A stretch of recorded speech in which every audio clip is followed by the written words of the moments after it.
It's Jorge's birthday, and we would like to see the Julio get laid. It's Jorge's birthday, it's Jorge's birthday. We hope this time he puts a rubber on Oy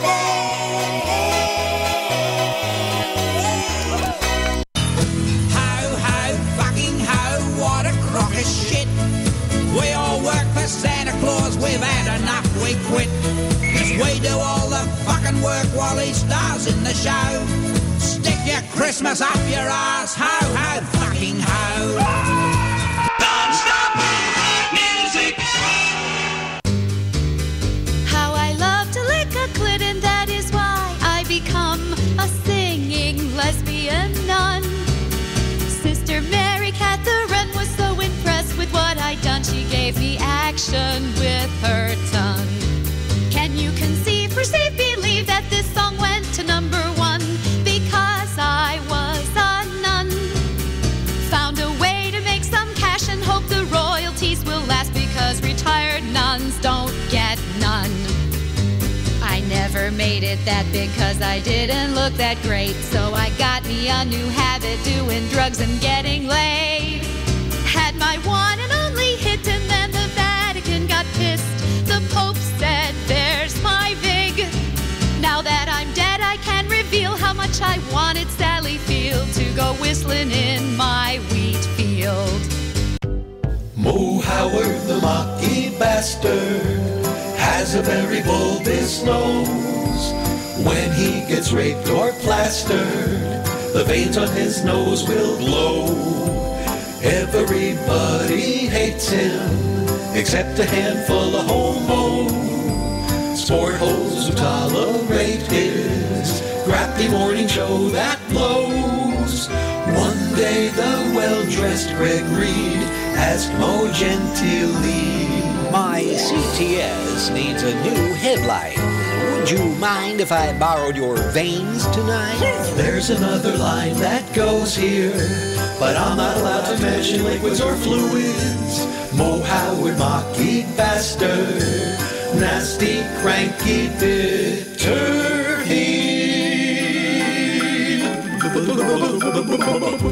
I got news for you. You look dark off the camera, too. That's why we're going to call you Nat, because that's short for your name. Hey, everybody. Happy birthday to me. Thank you, Boca Brit, for coming in on a special birthday occasion. Yeah, I know this is off schedule, but it's the holiday season, so I think that, I was very inspired to do a show today because the whole birthday thing. Because people bug me to do the show, and we've already been through that before. We're not, well, it would be nice if we got paid to do the show, but little by little, everything else in our lives pays us more than doing this radio show. So really, it is a labor of love.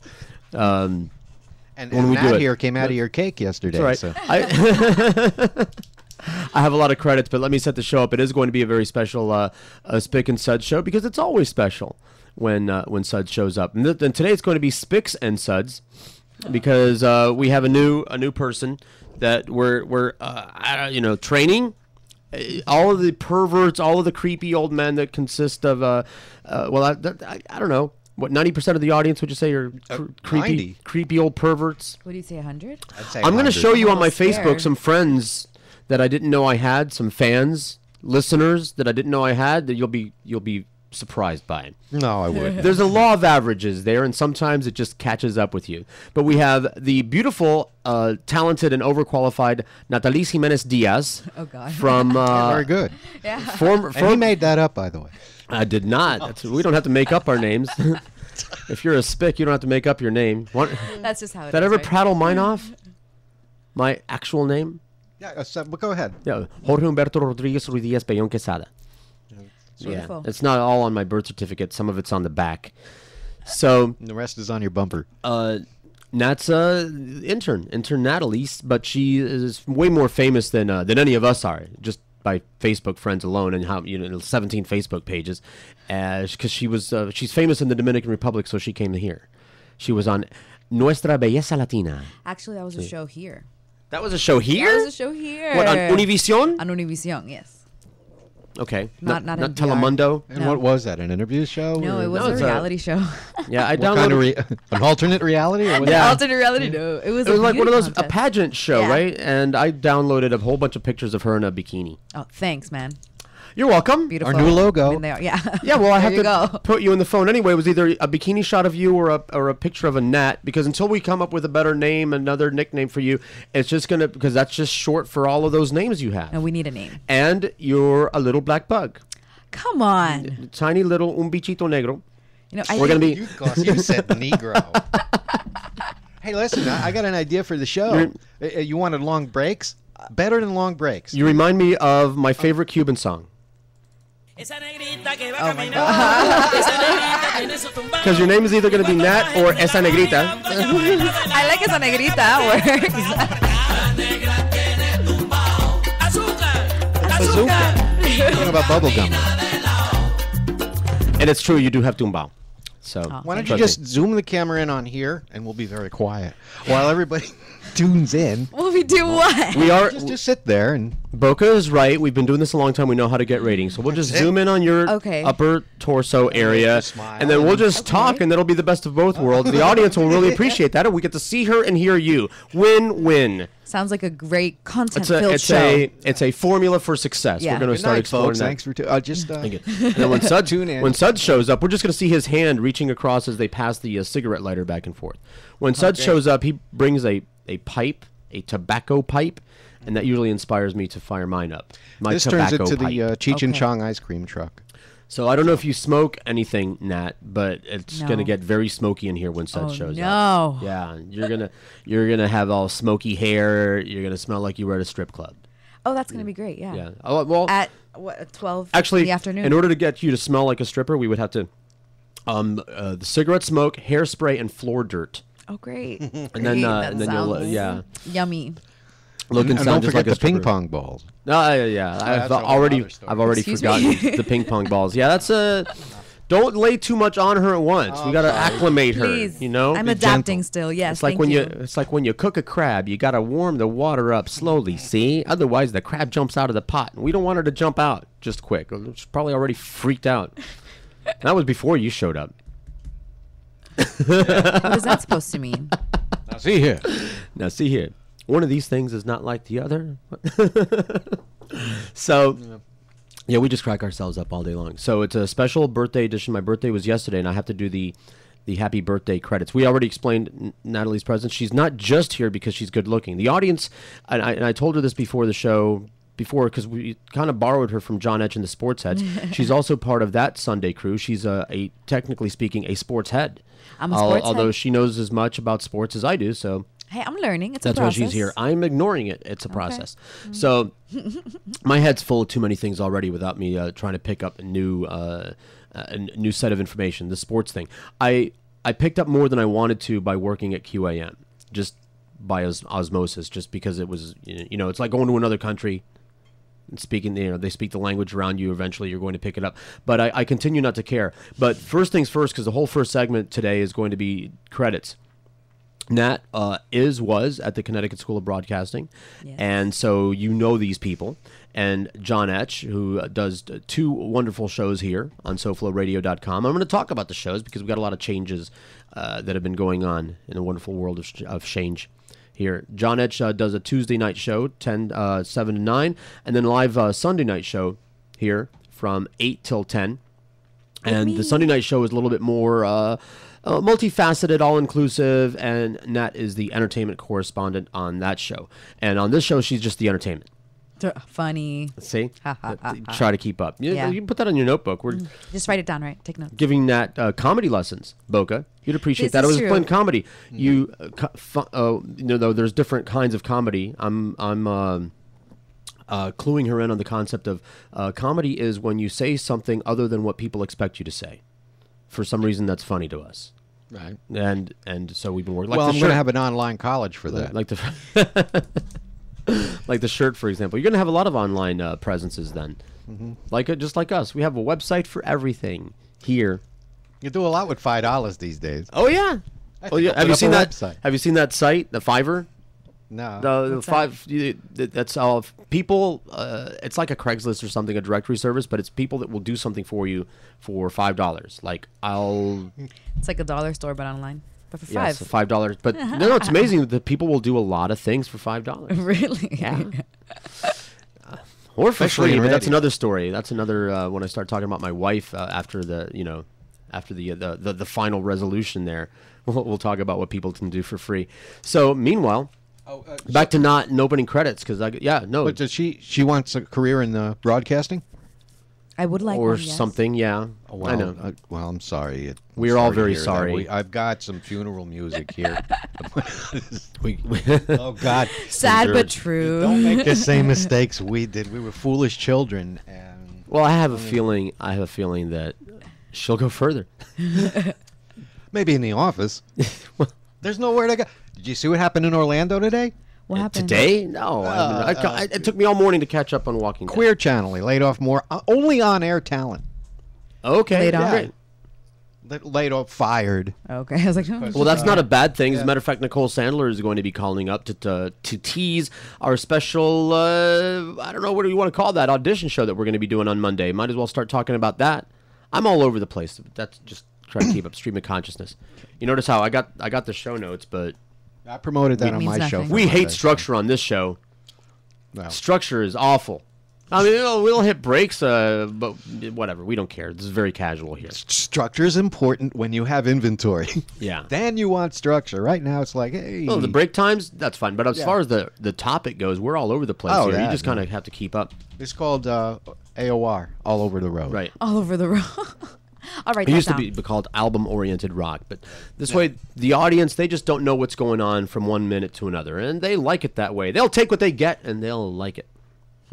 So, John Edge and the Sports Heads, they brought in Natalie, entertainment correspondent. Natalise. Natalise. See, this is why I want to say Nat, because No, we need a name. We need a name. that's well, we'll work on that. Put that on the things to do. A Things to nickname. do. See, the thing about the nicknames is they happen very organically, if they happen at all. And if they don't happen, then they don't happen. But yeah, see, I'm used to translating Spanish names into English like my own because I was raised all gringo. So, and Jorge sucks. It doesn't sound good in either language, but it really doesn't sound good when said like that. Jorge. Hey, Jorge.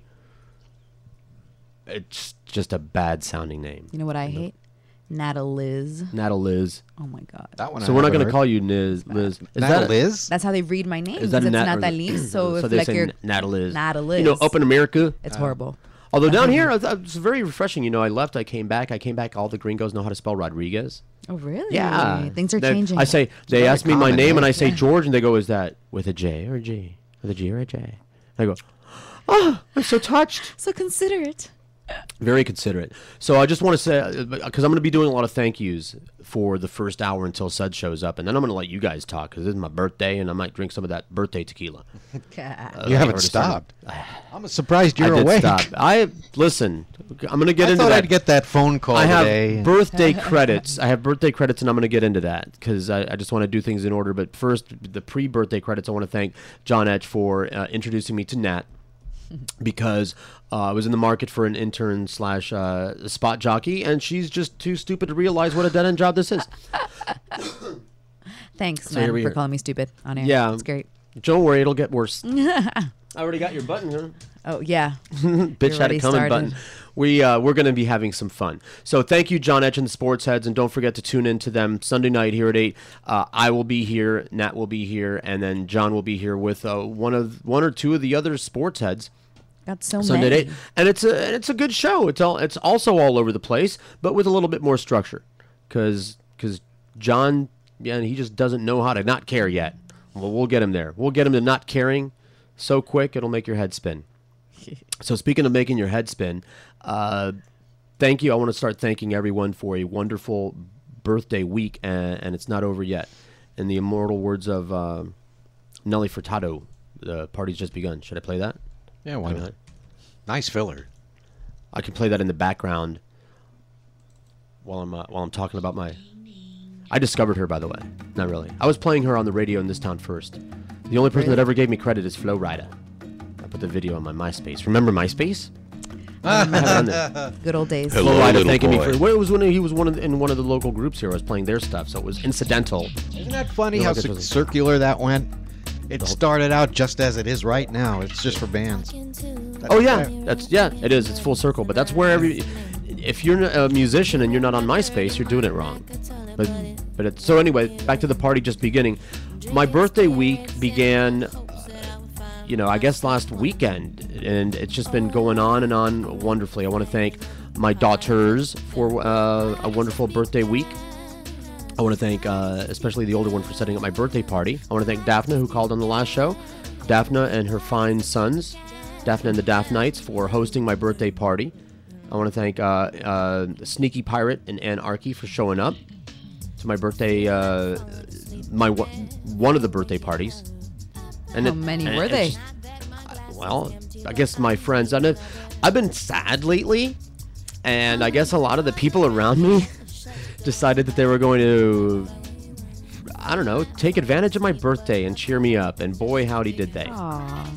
So, just starting all the way Monday, Dr. Kim, took me out and, gave me some alcohol and horse duvers, which is, that's how you do it. We went to the News Cafe, and she and Red Herring, they plied me with alcohol and, fancy finger food. Oh.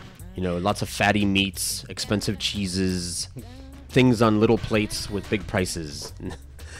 And then it just kept getting better. I spent Tuesday with the younger daughter. Wednesday was a really wonderful surprise party. And I was actually genuinely surprised because I really thought they were going to be surprising me on Friday.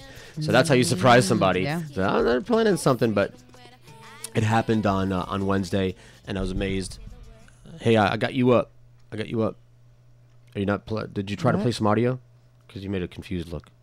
My apologies to the audience. We have new software that I'm trying everything's to do things with. Well, the old software decided that it was going to have a virus. Yeah, nice. And Perfect timing. Perfect timing. Of course. So, and then last night, I got a hats off, but I'm not going to take my hat off because then I would have to take my headphones off. To Brett Hubbard and Jason from By the Glass. People watching the show might have seen I was tearing off the By the Glass poster over mine. By the Glass was a really, really nice birthday show. Doug Heckler and I got our card here somewhere. Here we go. Tanteo Whiskey sales manager Dina Curbero. Curbelo. They brought all these, and I posted them on Facebook, all these tequilas, because I like tequila. I got to choose, hey, it's going to be your birthday show. What kind of alcohol do you want? And By the Glass, for the people that don't know, is on Thursday, 6 to 7, and it's all about beverage culture. Brett Hubbard, who is an alcohol expert, takes you through the history and the customs behind something. They feature something every week, a beer, a wine, a spirit, and talk all about it, and we drink it. And some people say, that show's just an excuse to drink. And I say, shut up and mind your business. So, shut up. Doug Heckler and Dina, and the beautiful Dina, were here bringing us all kinds of wonderful stuff, all kinds of wonderful tequilas. And then some friends came over for an after party. And then I want to, I don't know what to call them collectively. The Furies, the Hard Times Trio. The Furies. Yeah. I love that. Three of the coolest, most beautiful, awesome, smart, and solid ladies on the planet honored me by inviting me to Vino last night. You know what's good to do after you drink a whole lot of tequila? What? What's that? Drink a whole lot of wine. Yeah. And a whole lot of Pepto-Bismol. Yeah, I was gonna say. a lot of Alka-Seltzer today. That's why I'm up and running around. Lots of Alka-Seltzer. Went down to Vino downtown Hollywood, and just, if nothing else, really, really increased my real estate value by allowing me to be seen in public with them. and then allowing me to be photographed, and then posting the photograph on Facebook, and then tagging themselves in the photograph on Facebook, like they're not embarrassed to know me at all. At all. Wow.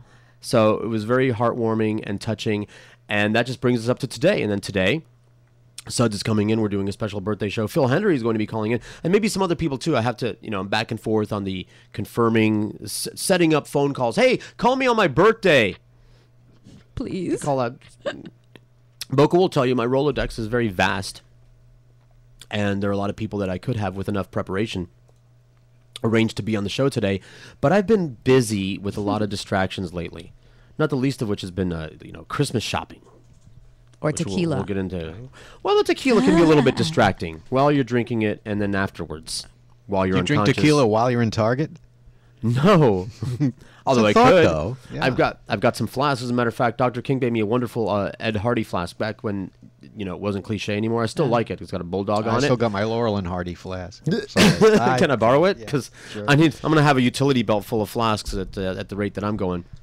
But on the previous week's By the Glass, Fireball cinnamon flavored whiskey, and flavored with real cinnamon. Like they just take whiskey and stick cinnamon sticks in it Wow. until the flavor leaches out. Then they take the cinnamon sticks out That of it, helps put it the in a medicine bottle. go down. You like Red Hots? You like the Red Hot candies? Yeah, it's all right, yeah. This stuff tastes like what Red Hots ought to taste like. Wow. Like they balance it perfectly. It's got a punch. They left me a giant bottle here. Lasted me 2 days. I dusted off that flask. I took Red Hot Fireball whiskey everywhere I went. One more time for the audience. What was the name of that? Fireball. That's just it. Fireball. Red Hot. That's what you look for? Yeah. Fireball whiskey. It's not too hot. I mean, it doesn't knock you on No, your ass, it's right? wonderful. It's Okay. wonderful. All right. No, it finishes nice. It's got a smooth finish. You don't feel it the next day, right? No, I mean, if you have, hypothetically speaking, let's say that you're someone who takes Prilosec because you have acid reflux, you might not want to drink a lot of it because it's cinnamon. I mean, come on, it's cinnamon. So that's what we have going on today, and we're gonna play a lot of long bits and everything because I don't feel like working. I didn't write a whole lot of things down. I don't want to get it all heavy and complicated. Thank you. Put a team of professional Well, now, what the consultants heck? behind Now, your you home see, or business Here's computer. what I'll turn it down. happened. I played the burp, Yeah. and then it went into the break. It went straight into the queue. What did you play the burp off of? Media Monkey, Okay. and Well, then the Sam kicked in. I don't believe you. I think you hit No. the key. You hit a key. I saw you do it. Did not, I swear. Well, anyway, let me know when you're ready for that It's break. still then. lined up. I Okay. mean, nothing changed. all there. But did It's you- all there. Well, then good. Then maybe- let's take that maybe break. It's to 12. I might point out one thing. Yeah. Special for Nat. Yeah. With her inaugurative, whatever you call it. Yeah, we'll try to be gentle Her, today. her gentle birthing into broadcasting. If Oh, you want. wow. Yeah. Wait, this is It's ugly and bloody. coming up. Spatial for you. Go ahead. Okay. Spatial. 1224, SoFloRadio.com. SoFloRadio.com. No ugly chicks allowed. Maybe if you've often wondered why radio ain't what it used to be. Instead of being fun with personality, now all you hear is the same CRAP. The stations that you used to love have all been sold. 5 companies own everything on the dial. They're now run by consultants and big corporate holes who only care about the bottom line. That's why radio in every market sounds so crappy. SoFloRadio.com. Your headquarters for weed and prostitution. Put a team of professional consultants behind your home or business computer with Key Information Solutions, providing solutions to your internet and computing needs while keeping you on the cutting edge of technology. Preventative maintenance and networking support, hardware and custom-built computers. Let Key Information Solutions be your personal tech staff for your home or office with affordable hourly, monthly, or annual rates to fit anyone's budget. Call Key Information Solutions now. 954-973-3374. That's 954-973-3374. Or visit keyinformation.com.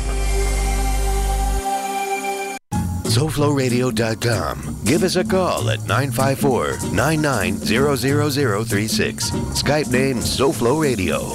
Mobile users call 954-990036. Esta es la estación número 1 aquí en Miami. Es mi favorita.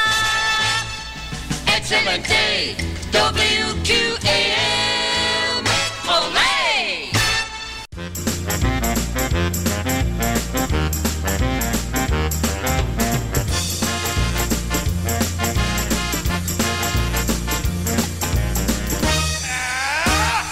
The way I move around when I go to, I call the mambo movement number 2. On the toilet seat I swing and sway to the mambo beat, the radio play. Knowing how to load and I'm all through. There's just one thing I got to do. A little bit of paper's all I need, so I can make my hiney nice and clean.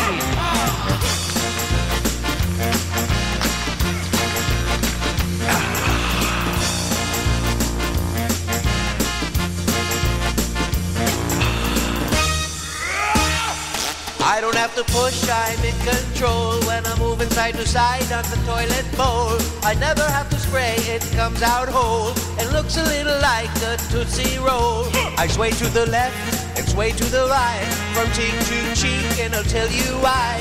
Not only are you burning calories, but you never ever get a big red ring. That's why big fat guys who can use the exercise can have some fun when they do with the mambo movement number 2.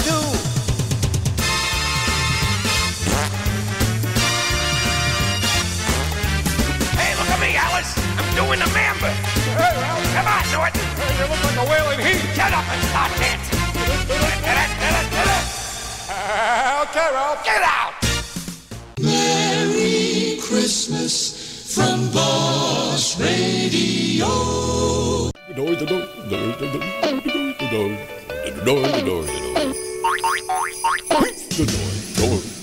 Dingleberry, dingleberry toy.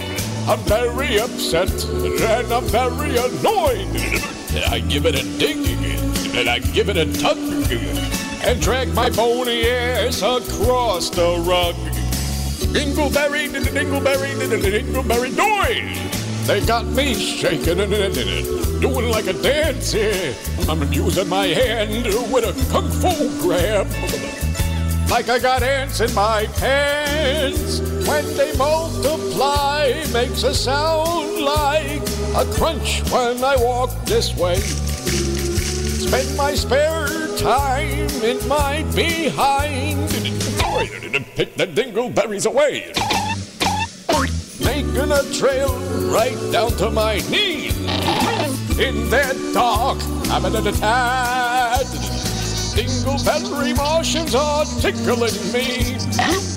I got the dingleberry. I got the dingleberry. I got the dingleberry toy. Oh, now, hey, welcome back to the show, SoFloRadio.com, the George Rodriguez show featuring the beautiful Boca Brit and then this chick here. Not even close. Well, we have to get her used to the whole concept of busting balls, which is a big part of this show. And she fits right in. We've had a lot of conversations, and she's a spitfire. She is. When we start doing the show and get you up to speed, running the spots and everything, we're going to have some wonderful, heated debates. That's not true. I'm so nice. She's very nice. I'm Nevertheless, sweet. I'm nice. you have an opinion. You have things to say, and I have to keep saying these things because I have a reputation, as Boca will verify, of being a normal heterosexual male, and that means that we're all disgusting perverts. Probably. I have a stun gun that you can borrow. You can just keep it right there in between us. I only work with stunning people. Sorry. Very good. Yeah. Boom bam. Where's that rim shot? I got it over here somewhere. Oh no, I gotta go through that. I can keep that handy. Yeah. Here we go. We can load that up. I gotta find a funnier one. Yeah, that one's a little weak. I will. Nevertheless, I wanted to explain to the audience, and I wanted to actually, like right now would be a good time to talk about Nat's background, because she's not just here because she's pretty, and that's just incidental.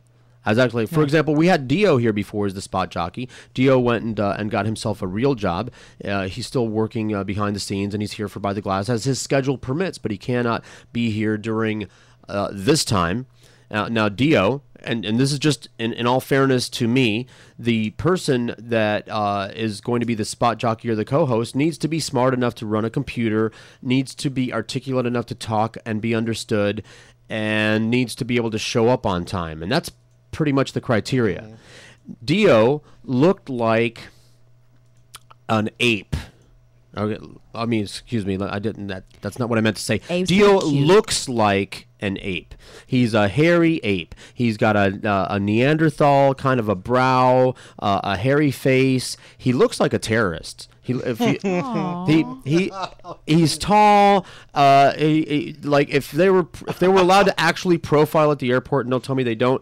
I'm sure that he's on the no-fly list just because of the way he looks. He's tall and scary looking, and he's got a beard and a fuzzy face. And now you know why Neil used to refer to him as the hostile Julio. Yes. I'm not hostile. I'm full of love. But Dio looks like an ape. And now, see, I can bring someone like Dio in and say, yeah, here's the new intern / spot jockey / co-host of the show for the time being on the days that Boca doesn't want to be here. And here you go. And nobody would bat an eyelash. No, okay, yeah, that makes sense. But then I bring someone like Nat in here, and everybody's going to go, oh, uh-huh, yeah, okay, right, yeah, we can tell why she's there, yeah, right, yeah, sure, yeah. So being a pretty girl is very difficult because you're always suspect. Just let every people think position that whatever you're they in, wanna think. well, that's all fine and dandy. That's all good on paper. But in the real world, you're going to get things like that. People are going to suspect that you're in that position because some horny guy in a position of power put you there so that he could ogle you or worse. Hello, SoFlo Radio. Hey, George. Phil, hi. How you doing? Phil Hendry, ladies and gentlemen, thank you so much. What a wonderful birthday present that you're calling on the show. I promoted it and everything. Oh, so I'm on the air now. Okay, cool. Yes. Cool. It's live and exciting. Thank you for the Awesome. wonderful birthday wish. Well, On happy Facebook. birthday, man. I'm happy to do it, yeah. Very nice. Give us an update. You know, this audience, they're all Phil Hendry heads. They're all Phil addicts, philanthropists. Are you sure? We still have that. Tell us what you've been up to. Give us some Phil Hendry news. Oh, man. Well, I mean, first of all, happy birthday, George. Thank you. And I'm happy to be talking to you, man. I mean, I don't know why it is. On days like today, I miss Florida. I think it's because it's December and stuff. The weather is often really good down there. It's wonderful. It's been wonderful. Yeah. It's a clear skies with the windows open. I know it. It reminds me of going to the football games. And out here, we start to get rain this time of year. But, I'm just hanging, finishing up a contract that I have. I wish I had that contract clock that Neil used to have on his homepage. There's 6 more months left in this deal. It can be done. Yeah, but I'm like doing rehearsing a one-man show that we're going to do starting in the spring. I've taken over my business. I finally, bought my ex-wife out of it, so I have my website and my archives and stuff, and I'm going to do a TV show, Rick and Morty, an animated series, and then oh, nice. Do another one. Yeah, that's about 10 episodes, which is really good. And by the way, I just saw the news today that Clear Channel has just axed a bunch of jobs. Yeah, in Orlando. We were just talking. Yeah, I saw your homepage. It said, "Does anybody remember good radio?" or something like that. I thought, oh God, that is like, what world are we living in right now? And Indeed. I'm so happy to know that you and Suds and everybody, you guys are sort of entrepreneurs doing your thing there with your own little radio operation, and I think that's what everybody's really doing now and getting away from these. It's about 3.5 years, and we're in the black, which is more than a lot of these radio stations can say. I mean, I'm not making the money that I used to, but I'm making a living, and it wins by default. I mean, if you're people like us, we have a disease. We're hams, and we're not going to be happy doing anything else. And so what do you do if you have that mental illness where you've just got to be a clown on a microphone? We did this. We thought it was going to be temporary, and the climate still hasn't changed down here. If anything, it's gotten worse. Yeah, but what you just said there, George, is true, and the same thing for me. I'm not making the bread that I made, but I am self-sufficient. I own my own business. Right. We are in the black.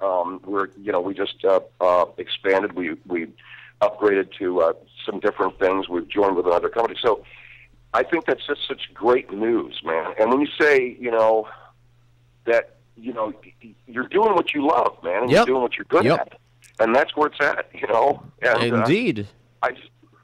And you're not voice tracking for Clear Channel, Oh, yeah. 96 radio stations for $200 a month, you know. It's awful. Had some cohorts that they'd either have shows or work behind the scenes here at our humble little internet radio station. Went back to terrestrial radio at a fraction of their previous pay, and then came back here. Came back to us saying there's nothing left there. There's nothing. Yeah. The bones are picked clean, and now people are fighting over the bones. There's nothing to do there. You're not going to get paid. You're not going to get famous. You're not the management. They're not interested in stars and hosts and celebrity. You're not going to get any backing. It's like slave labor anymore. You've got a general manager and then a $5 an hour flunky doing all the work. And if the flunky gets uppity or asks for a raise, they just replace him with another flunky, and that's it. That's all that's left. Yeah, because they're going back to the. They're going back to the garrison mentality, the post-war garrison mentality of radio, which was television is here and movies are here, so we got to strip everything down. And that's what radio's always done. They've always retreated. They've never moved forward like in television or film, or they've never moved forward and said, let's make this an environment of artists. They've always retreated to the level of a snake oil salesman. And their response to the internet, to internet radio and Pandora and other entities like that, their response was not to compete, but to give up. They're like the French. Yes. They're like, as soon as a threat looms on the horizon, it's like, we surrender. Nothing we can do. They don't want to listen to us anymore. We're just going to give up. Right. The French. Well, I mean, here's an example, man. You're making money. I'm making money. And I also have a radio contract, with a radio syndicator. And the money that they bring in, I mean, I want to say to these guys, there's no excuse anymore, because I can say to them, look, I'm making about 16, 17 times more money with my subscription service than you assholes, than you guys are making for me out there in the world of advertising. Now, what's wrong with this picture? Don't fucking tell me. And you know what these guys do, man? They say this. They say, well, it wasn't for us. You wouldn't have all those subscribers. Exactly. And there's 10 billion reasons why they were wrong. And it's backwards. And that's the corporate attitude. You're not making money for them. They're blessing you with an opportunity. They're providing the platform that allows you to. It's a really bizarre. Is Suds there, by the way? No, he's en route. Suds. There's Indian time, there's Cuban time, and then there's Suds time. If the world were full of Suds, there would never be clocks. Would never have been invented. It's like, are you kidding me? Hey, is the name of your show really Suds and Spick and Suds? When Suds visits, the name of the show is the Spick and Suds Show. Yeah, my little tribute to Rick and Suds. Well, that was a running gag for a long time when I was filling in for Neil, and Suds would occasionally, visit the show. That was the working name of it then. So, I had a logo made up. Boca did an official Spick and Suds show open. Why not? I'm allowed to say that. What are you going to do to me? I like it. That's another thing that I cannot tell you, and especially the kind of show that you do. I try to explain. You come up in conversation a lot. The art, the spoken word art that you do, where you have to be creative and spontaneous. And I try to explain to people how oppressive it is to have to self-censor all the time when we're on terrestrial radio, because it isn't just one asshole in a suit. It's two. It's your general manager and then the FCC guy. Two people who don't know anything about what you're doing, don't appreciate what you're doing, and have nothing to do with the contract between an artist and his audience. Because those are the only two people that should have anything to say or to do with the product and the content of the product. But you have to second guess everything that comes out of your mouth while you're trying to be creative and live, because you might piss off one of these two assholes. Like they know. Like they know what it is. Like they get it at all. In this environment, the freedom. And now they don't have any, and now they can't even sell it. So now these guys are without. You talk about the import. They can't even go out and everybody owns. Last time I checked, and you can correct me if I'm wrong here, George.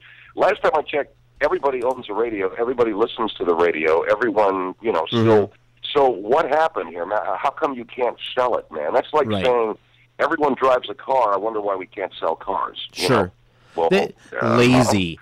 lazy. We watched it happen. I thought, for example, like when GTR turned into the Coast, that's when I started to see the beginning of the homogenization, the cookie cutter radio, live assist automation, we were calling it, reading the 3x5 index cards, a formula created by a computer program designed to deliver the lowest common denominator programming to an audience, all very scientific. Art scares them. People like you or Neil who got ratings and they didn't understand why, that was like voodoo magic to them. It scared and confused them. They wanted to destroy it, and they did. Yeah. Well, you know something, man, I'm glad to hear you saying this because you're saying exactly what I say and what I think, so I know that, it's not just me. I mean, in other words, and you're on the opposite. So you're on the other side of the country, too, so we're like, right. It's almost like, there's something happening. I mean, I believe it's because... whereas in let's say TV and film, where they'll raise up and celebrate a piece of product even if it doesn't make money, radio's embarrassed by art. Oh yeah. Oh yeah. Give an example. There's this goddamned Chicago Radio Hall of Fame or some bullshit. Now. They're upset because Howard Stern doesn't want to go there and be inducted. Well, who can blame the guy? I mean, they put James Dobson in there and a bunch of other... you know this guy? My James hero! Dobson, He's a radio giant. Yeah, I mean, what the fuck is he doing in a Radio Hall of Fame? So, I have to say, when you guys start to get serious, Mr. Radio Hall of Fame people, and then the other thing, I got to say, Michael Harrison, he's a nice guy, but Michael says, come on, Howard, show up. Give something back. Give something back? Yeah. To him. What are we giving back?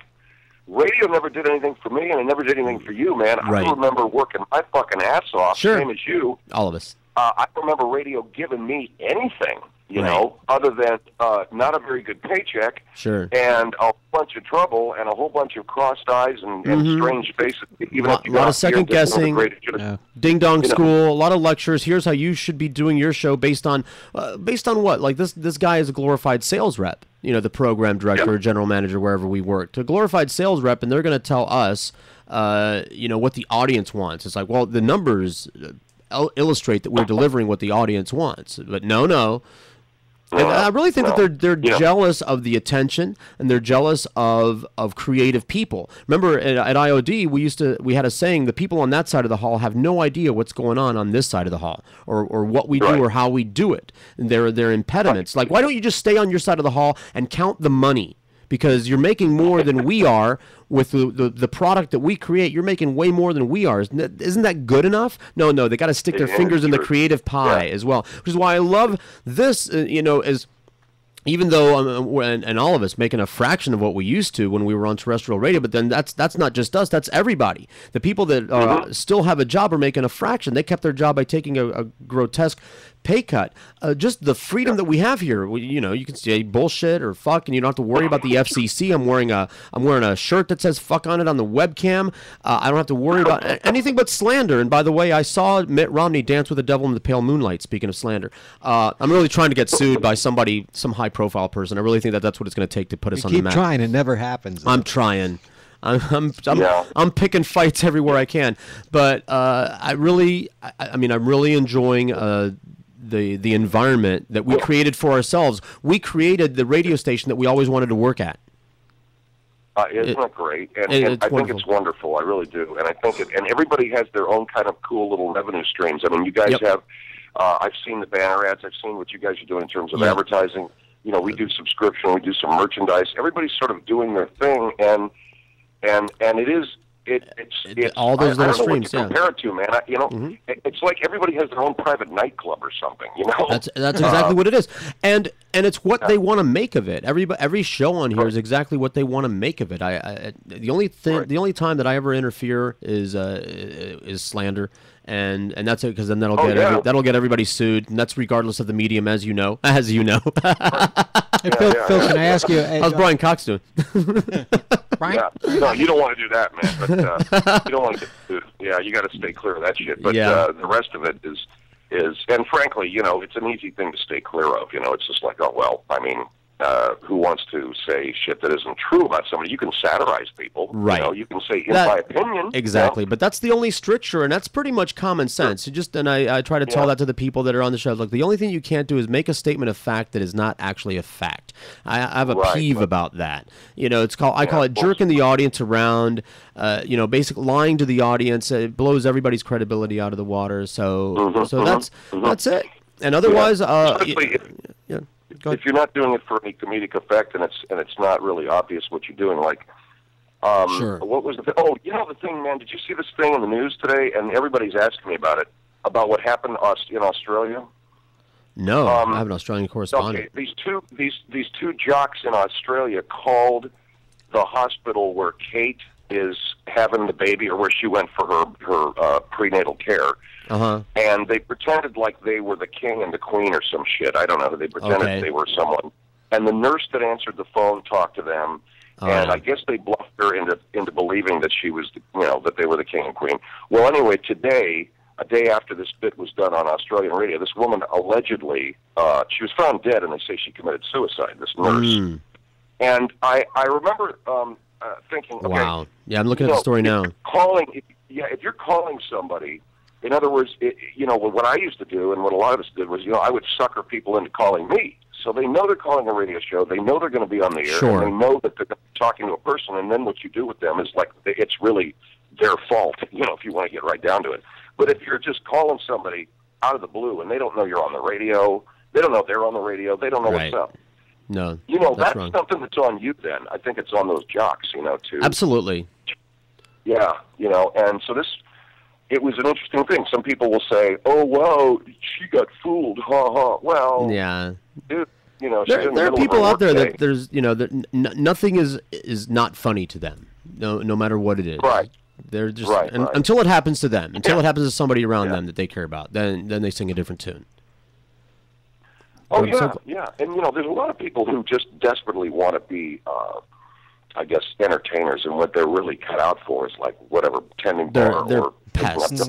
They want attention. We can relate to that, but they don't know how to get it, so they become antagonists instead. It's like the little kid in the playground that doesn't, he's socially dysfunctional. He doesn't know how to get the other kids to pay attention to him, so he gets attention by messing with them, by chasing them around with a booger on his finger. Yeah. Like that. Like, I'm going to be that guy. Like that. It's like a kid sitting and banging a stick on a garbage can lid. Yeah, look at me. I'm going to be annoying. So So what does that contract run out? Where I deal with that. Yeah, they're called internet trolls. Yeah, we got them. I got them on my Facebook. No, yeah. Yep. How you doing there, Adam Kirshner? Oh, hey, sorry.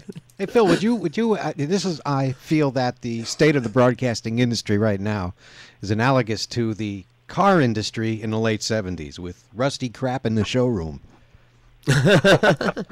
It's dying. It's dying over here. I had a car in the late 70s that was rusty garbage. It was an AMC Hornet. But did you have a Hornet? I remember when you had the S10.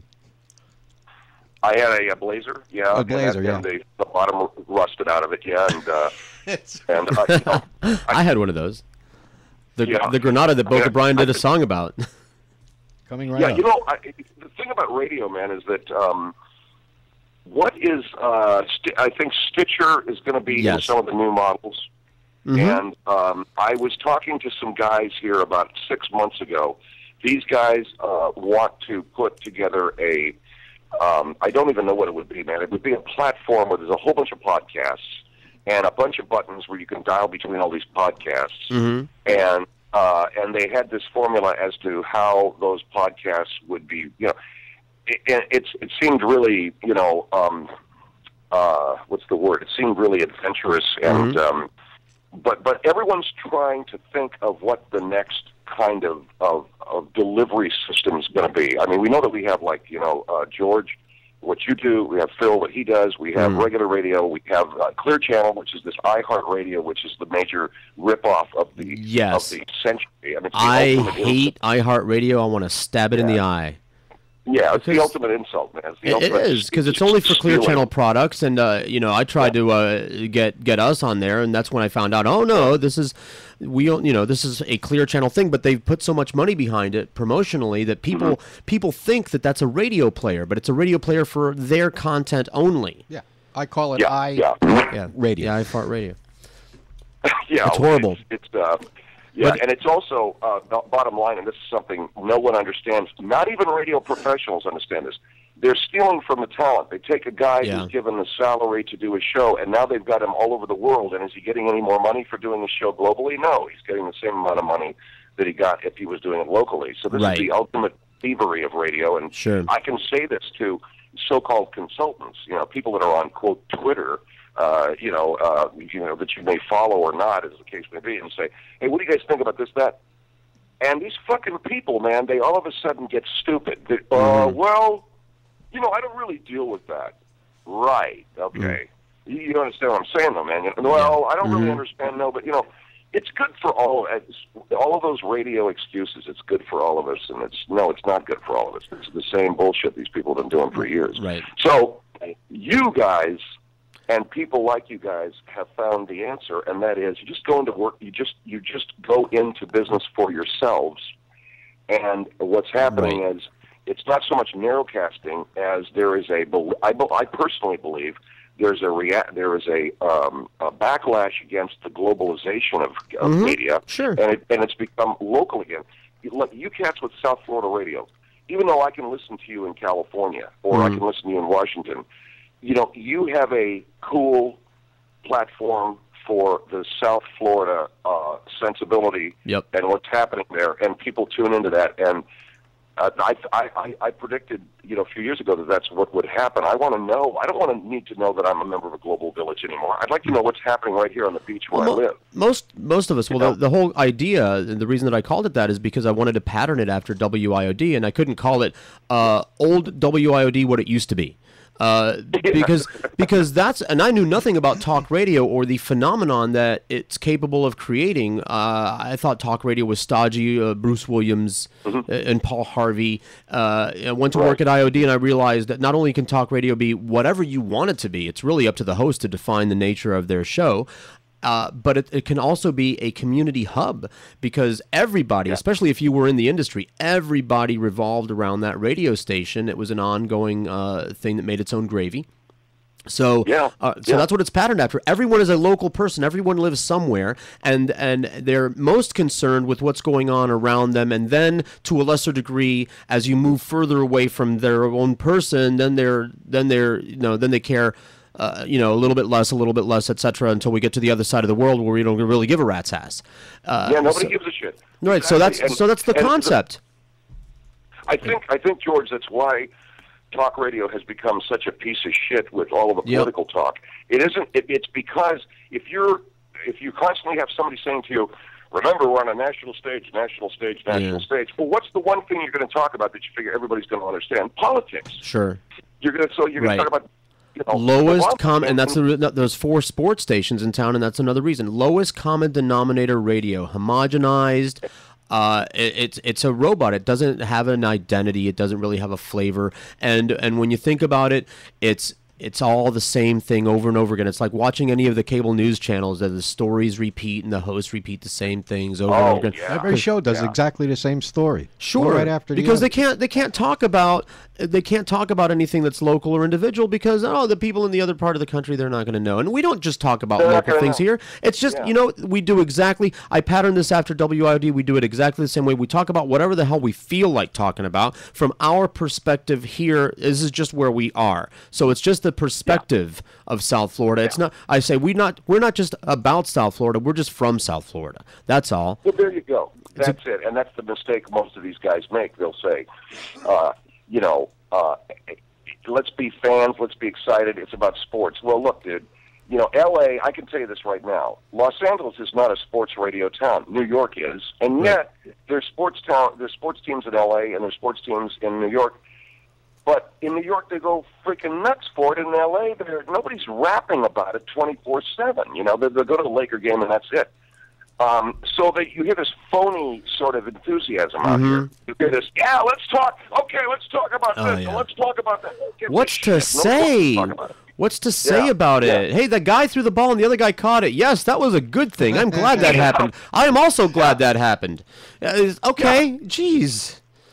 What can you say? New York, look, New York grew up with, I'm just saying New York because it's very unique. New York grew up with a ballpark uptown and a ballpark midtown, and everything was within almost walking, if not streetcar distance. You know, the Giants were here and the Yankees were here, and the Dodgers were across the bridge, and that was really local. Talk about local.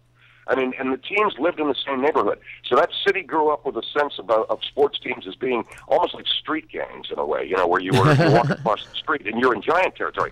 Not the same in Miami or Los Angeles or any place else for that matter. And so sports radio is different. If you say to a guy, I want you guys to be very opinionated, but at the same time you say to him, well, you know, we happen to carry the heat, so you can't criticize the Heat, otherwise we're going to lose the rights to the game. It's bullshit. Right. You know, remember how it was when we were at IOB? We bad off the Dolphins, and that made it really unique. Blasphemy. I mean, it was serious. It was like living in the dark ages and saying something about the Pope or something. It was like, oh, my God! Exactly. People would say to me, how could you guys rip the Dolphins when they're on your station? I said, I don't know. We just do. You know, we just Why do. not? Yeah. And of course management, they'd get their knickers in a twist, and we would have to argue all the time. God, I'm so glad I don't have to do that anymore, where you're arguing a point that you know you're right and it's for the benefit of the radio station. Like, you're actually arguing in favor of their ability to make money, and they're resisting you. It's madness. It was madness. So glad. So when your contract runs out, what's it going to be for you? I don't know right now. To be honest with you, I really honestly don't, George. In fact, I've probably avoided thinking about it because the radio environment being what it is, who knows? You know, Okay. I mean, I've gone.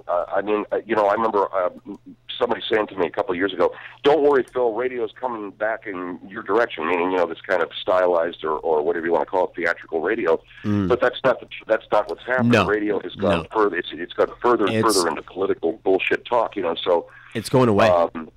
You were talking about the new cars with the built-in. They're already built in with. They got Wi-Fi and 4G receivers. There are companies in this town like Clear, for example. They just sell 4G service for your house, your car, whatever. So you can drive around listening to Pandora on your 4G service or Stitcher or whatever the hell you want. Or SoFlo Radio comes up on any kind of a radio player. I've gone to great lengths to make that happen. So whatever platform your car dials up, whether it's Live 365 or Shoutcast or whatever, the Roku boxes that stream television, that stream internet content to your television, whatever channel you dial up, there we are. We're listed as a local radio station. And in the meantime, the same new cars, the AM band is like you got FM1, FM2, FM3, and then AM for those of you who still want to listen to the ball game on the radio. It's really redundant because if you have a smartphone, you can listen to any radio station in the world anyway.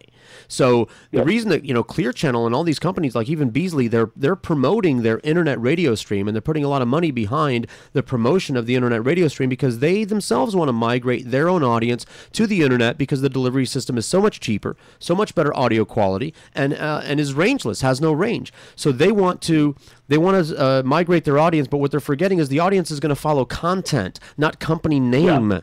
They're going to go where the content is, and the internet is the great equalizer. Now, those of us who provide the content, And correct me if I'm wrong, George, because the reception, the technologic ability of each of these stations, if you will be equal. In other words, South Florida radio is going to come in as clearly as any Clear Channel. Anywhere in the world, Clear, because you remember the audio, like when we were on QAM. Well, IOD was better than QAM, but we would complain about QAM's audio all the time. If the car went between two buildings, the power lines, inside a building with fluorescent lights, you couldn't pick it up. People got used to listening to Neil's show on their computer because the broadcast signal was so poor, so they would put their headphones in their computer. Neil started streaming before any of the other stations in town did, thanks to Eric, rest in peace. So already, even if you are listening to regular terrestrial radio content, you're listening to it on a computer or your smartphone anyway. So there is no longer a disadvantage to being internet only. There are only advantages. We can say whatever the fuck we want. And the other thing that I've done, we've done on our website, and you guys are video, you do video casting too. We just now have partnered with a company called Bright Cove, And we are now Apple and iPod compatible, not only on demand, meaning when you go to the archive and watch our video cast the night before, you can watch it on your iPhone and you can watch it on your iPad, but in a couple of weeks for live streaming as well. So our show, which we live stream on video at night, will be able to be viewed on an iPhone and iPad. And Excellent. The only reason why I bring that up is mobile is very important. It was really funny to me, and it was hysterically funny to me to see Facebook's shares on initial offering drop 30% because nobody at that company, as brilliant as they are, realized that everybody was using their mobile goddamn phone. Right. And where were they going to put their advertising? You know, Sure. Can you believe that, man? Of course. And so, so mobile's where it's at. Yep. The smartphone's where it's at. You're absolutely right. And those are going to be, not only are they your little miniature computer, they are now the new, I hate to use the term, but they are the new transistor radio in a way, although it's far better quality. And Yeah, I heard Howard say that. I've been saying that for years, ever since I got my first smartphone. It's like, look, I got a transistor radio right here, any radio station in the world. And then Howard went on Jon Stewart's and look, they invented the transistor radio. And I'm like, God damn it. So original. When's your show on so we can tune into it and where? Oh, I'm on live from 10 to 1 at night, and then that's your time, right? We do our podcast every day from 10 to 1 on the West Coast, so it's overnight on the East Coast. But we also have a daily podcast now, man, on iTunes that is really dipped into our archives, and a lot of people like it. It's about a half an hour daily podcast of archived Phil Henry shit. Okay. And that's cool, and that's the other thing, man. We sell advertising in that. Mm-hmm. So, and I don't know if you know how much bread Adam Carolla makes, man, on his podcast? A lot. A lot. Yeah. A lot. So, I mean, the thing that's funny about that is he left CBS when they said, well, we can't do anything. We've lost Howard. We don't know what to do, blah, blah, blah. So they blew up their whole talk format. Carolla goes across the street, starts doing a podcast, and the guy's making, $100,000 a month on advertising. Yep. And there it is, because they're going to follow the content. You can flap your arms, you can put on promos, you can put up billboards, and these people. And Neil used to say it all the time whenever he would have a conflict with management or in the engineering. He would say, "People don't listen to this radio station to listen to the Mitch Ween show or the Mike Disney show or the Gary Bruce show. They're listening to the Neil Rogers show, or they wouldn't be listening at all." And they wouldn't listen. See, management wouldn't listen. It's like, what do you think people are tuning in for? Because of your policies? Because of your format? Because of the things that you're responsible for? What does management always say? It's what the market demands. Yeah. Evidently they don't. Yeah, they don't. Yeah. They have single-handedly, and I say this, without any fear of anyone, the management and the suits are the reason for the demise of this business. Oh, yeah. They used to try to hang it on talent, man. They used to try to hang it on talent all the fucking time, man. Yep. But now, the clothes are off the emperor, and we see it's you guys can't sell it, you guys can't manage it, you guys can't market it, you can't do shit, or as my father used to say, because he was in the sales business, you can't sell shit, or some variation like pussy on a troop ship, things like that. But they can't, and they've shown themselves to be the reason, and they're the reason why this generation of broadcast executives will go down in history as the ones that gutted and, who knows, destroyed broadcasting as we know it. Yeah, it's true. And but they'll build themselves as radio giants. Remember when you guys had the funeral for the Crosstown Talk Station? Yes, we did. Yeah. We should have a fucking funeral for radio. Yeah, we should. Hey, you know what? That sounds like a great event. Like maybe for next summer's 4-year anniversary of SoFlo Radio, there you go. We'll have a funeral. Where do we lay the wreath? Well, we'll get the tombstone like WNWS tombstone. Remember they laid it at. There you go. Oh yeah, can we repo that tombstone? I'll just pick it up. Where did you guys put that tombstone? Wasn't that out front of It's IOD? still, and the last time I saw it, it was out in front of IOD, right? Because they refused to take possession of it, those humorless bastards over there at Wins. We're going to skip the intro because we got a surprise for Phil coming up in just a few seconds. We're going to try. The surprise is on 30 more seconds. He's ambling up the stairs. People are so slow. But that's how he is. Where are you guys located? Beautiful Hollywood, Florida, near downtown. I've got the entire top floor of a Hollywood apartment building, a panoramic view. The windows are open, blue skies, nice breeze flowing through town. Yeah. And it's a wonderful little environment over here. If you look on the camera, you can see I got Snoop Dogg looming in the background and posters up, and I got all this liquor that people keep bringing. Everything. Speaking of bringing, somebody grab that guy. That's not a joke. Oh, Suds. Oh, I got to pull up the... yeah, we got a thing over here. We got a surprise for you on the phone here. There we go. Like old times, man. What are we doing? Say oh, hi. my God. Oh, Jesus. It is. It's roaring Jesus himself. It's a wonderful reunion for my birthday. What's up, buddy? Hey, I don't know what to say. It's been so long. Well, listen, man, I saw you. You know, I posted a picture the other day on Facebook or somewhere, and it was a picture of all of us at Joe Robbie Stadium. I call it Joe Robbie Stadium because that's what it was. Yeah.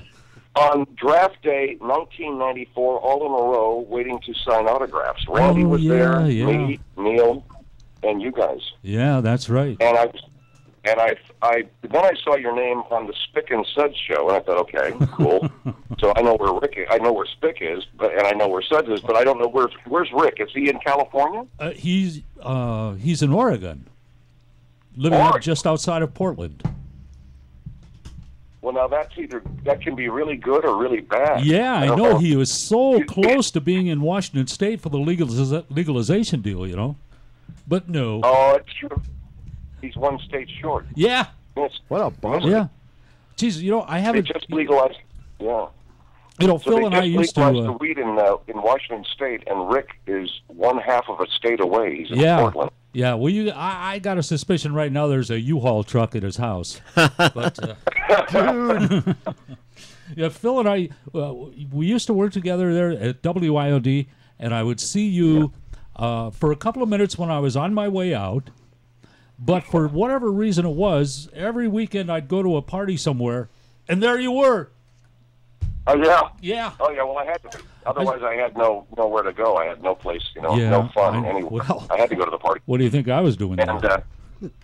The only other thing that I did on the weekends was, remember the guy that used to run the luxury box for the Dolphins at the stadium? Phil, do you remember his name? George? McCracken? Older chap.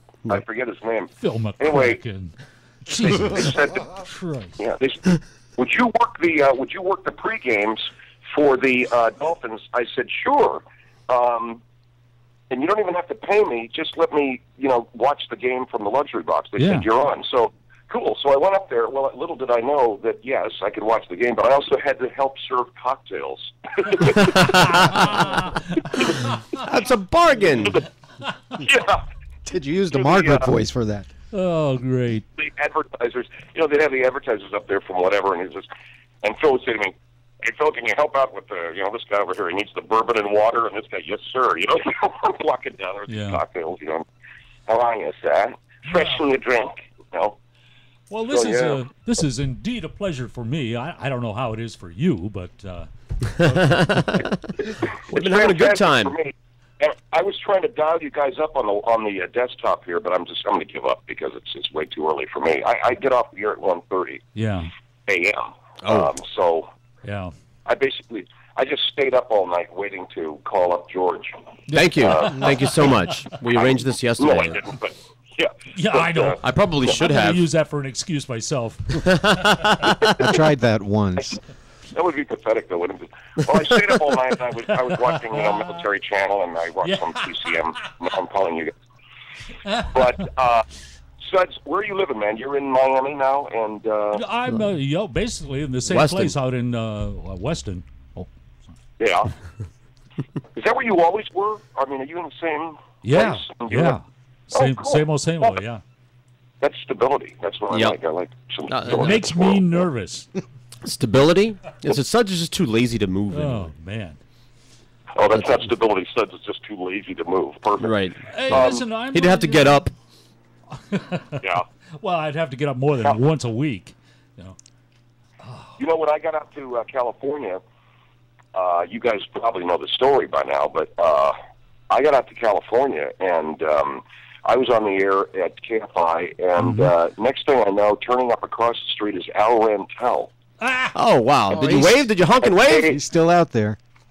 At KABC. Is he still out here? I don't know. Yeah, I hear his voice. I listen to KTLK a lot. I hear his voice on there. And Mitch Lewis, by the way. And who? A lot of Mitch Lewis out there. Oh, we should get Mitch Lewis. Mitch Lewis, yeah, Mitch. There's a, I don't know what it is, man, but it's like a club or so. There's a South Florida radio chapter out here. There's a bunch of broadcasters from Miami that hang out and get drunk out here. No kidding? Some local. Yeah. But Al Rantel, and then I forget who else. Joyce Kaufman. Oi! I don't care. Yeah, and I remember Neil, and I say this as a good Catholic boy, but Neil used to crack me up with it because he'd say, "Why do you have to be such a Jew? It's Kaufman, not Kaufman." No, Joyce Kaufman. Now, when you were at KFI, Randy Wang was working for you, right? Who was it? Randy Wang was producing your show there for a while at KFI. Maybe, yeah, a bit briefly. I don't recall. Maybe so. Maybe so. He worked with Conway for quite a long time. In fact, he is now. And but I listened to his podcast. He and Gina Grad. Gina, her dad is Steve Grad. KNX Sports. Cool. Yeah. Yeah, you know something? Do you guys listen to a lot of? Do you guys listen to a lot of podcasts? Do you? I listen to maybe two or three. About two or three. That's it. Yeah. Yeah. Have you thought, George? Have you thought about doing that? You and Suds? Well, we kind of are. I mean, our show is live, but then it is immediately, uploaded a la podcast. So, essentially, it's a podcast that starts out as it's a broadcast, then it's a podcast. So it's just not pre-recorded, which is the main difference. Not subscription based though. That we've discussed that before. Well, I've started charging for the shows now, and I'm enjoying brisk sales, much to my surprise, and I'm really touched, and it warms my heart. In the 99-cent downloads. And like we were talking earlier on, all these little revenue streams, add up. Oh, you said revenue stream. Stream. Yeah. Extreme. I think that people are, and I'll tell you what's cool about it. It's you put it on a credit card, and it's a sort of a revolving thing. So, like, I'll tell you a very interesting story. The guys that I was talking to. They wanted to have people be charged per listen, okay? Okay. And I remember thinking, okay, that sounds good, but for the business model, it's not. And the reason is, if you have someone subscribe to your show, say monthly, and then that automatically renews, they don't have to think about it. And they're just a subscriber. And whether they listen for 2 seconds a week or whether they listen for every single minute that you're on, you're getting paid the same. Right. And that's the model we're doing. And you guys charge per broadcast, or do you charge monthly, or how do you do that? Per download right now. It's very simple, and we're continuing to experiment with different systems and innovate. And just somebody said, here's a real simple way to do it. Just if they want to hear the show, 99 cents, and they get it, and they own it, and there you go. And it is very simple, and I try to keep it that way, for the audience. But I would absolutely love to explore a subscription kind of a scenario. Yeah, because what you do is you offer people not only a monthly subscription, but you offer them other little perks, man. Like downloads. You offer sex. them, your archive, your videocast, your this and that. And you can really begin to build quite a good loyal base of, because it's like subscribing to a magazine or something. Sure. They give the credit card, they get their monthly thing, and they don't think about it. And no, you don't want them to think about it. I hate that. Exactly. If they have to think, we don't want them to think. No. That's one thing I learned that in radio. That's the one thing in radio I learned that I've kept with me. Don't Thinking bad. So, Exactly. yeah. Oh, well, my listen, God. man, happy birthday to you, George. Thank you, Phil. I can't thank you enough. I saw a picture of you, man, on Facebook, I think, and you were there with about 5 or 6 really beautiful brunettes, and I figured one of them had to be your lovely wife. Are you still married? You got another hour to stay with us on the show? I'm going through the divorce proceedings as we speak. We have not had our first hearing yet. I think you've had that. Oh yeah, well, no, those are like the most recent picture that you see, 2 brunettes and a blonde. Those are my good friends. I have several groups of friends, and that's my primary party posse. Not all of them. You know, there's guys in the group too, but just the most recent picture that you see, those 3 beautiful ladies took me out for my birthday last night. They touched my heart. And that's all. Oh, really? That's it? It was a mess. Yeah. I'm very blessed by the friends that I have in my life. It more than compensates for the fact that there was only one person in my life I couldn't get to like me.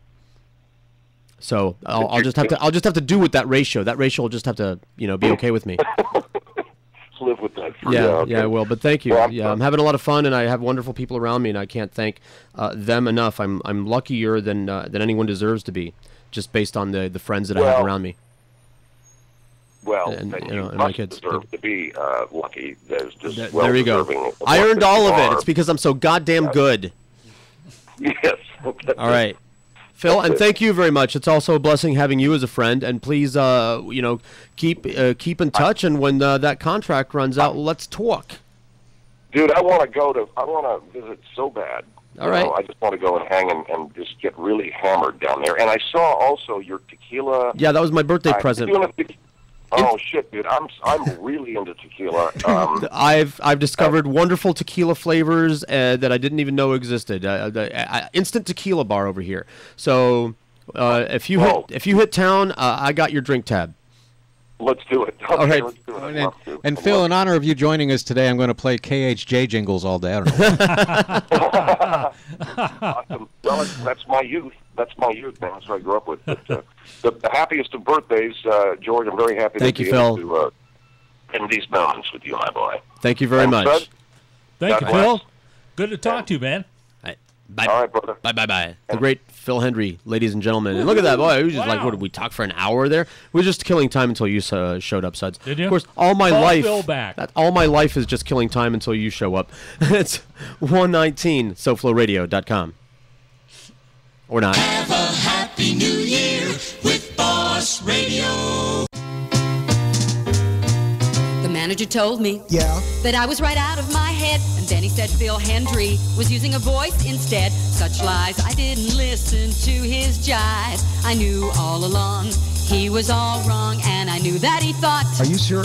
That I was crazy, but I'm not. Oh no. Yeah, but wait a second. The manager told me that I was a little confused, and I said, hey Bobby, I didn't call to get abused this way. I heard his show just the other day.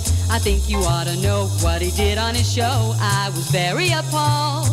That's the reason why I called. Yeah, but let me say something first. This woman named Margaret calls your show quite a lot, and I don't want to listen to that stuck-up old snot. I know you think Phil is a genius, and that it's okay if you feel that way, but hear what I say.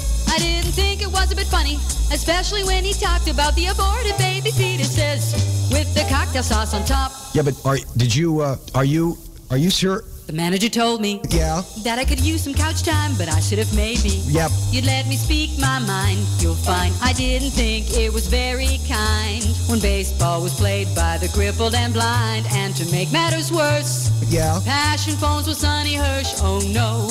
All right. The manager told me that I was right out of my head, and then he said, lady, you're too easily misled, 'cause you should know Phil Hendry show's unique and new. So why don't you relax and have a volume or two, 'cause you don't know if you've got to talk to Bobby Green or not. And you know 3 voices are better than 1. CBC5 is the executive liaison for all your building compliance needs. Serving South Florida from the Palm Beaches to Key West, CBC5 delivers 5-star service that brings what's this ABC, BDQ, or whatever? CBC5. It stands for Complete Building Compliance. Oh, I ain't building nothing, so what can they do for me? Well, they do more than plan review and permitting. They help the little guy cut through red tape. I got duct tape holding together my carport. Well, CBC5 can help. Let them deal with bureaucrats. Yes, they helped George Rodriguez solve a sewer lateral problem, and they saved him a ton of money and hassles. By City Hall, who can do that? CBC5 can do that. Now, if you'll excuse me, I have a commercial to finish. Contact Shoddy the Hottie at CBC5 786-255-3851 or log on to cbc5.net. That's cbc5.net. SoFloRadio.com. Give us a call at 954-99-00036. Mobile users call 954-990-0036. And for those of you living in the past, call Butterfield 990-0036. Skype name SoFlo Radio.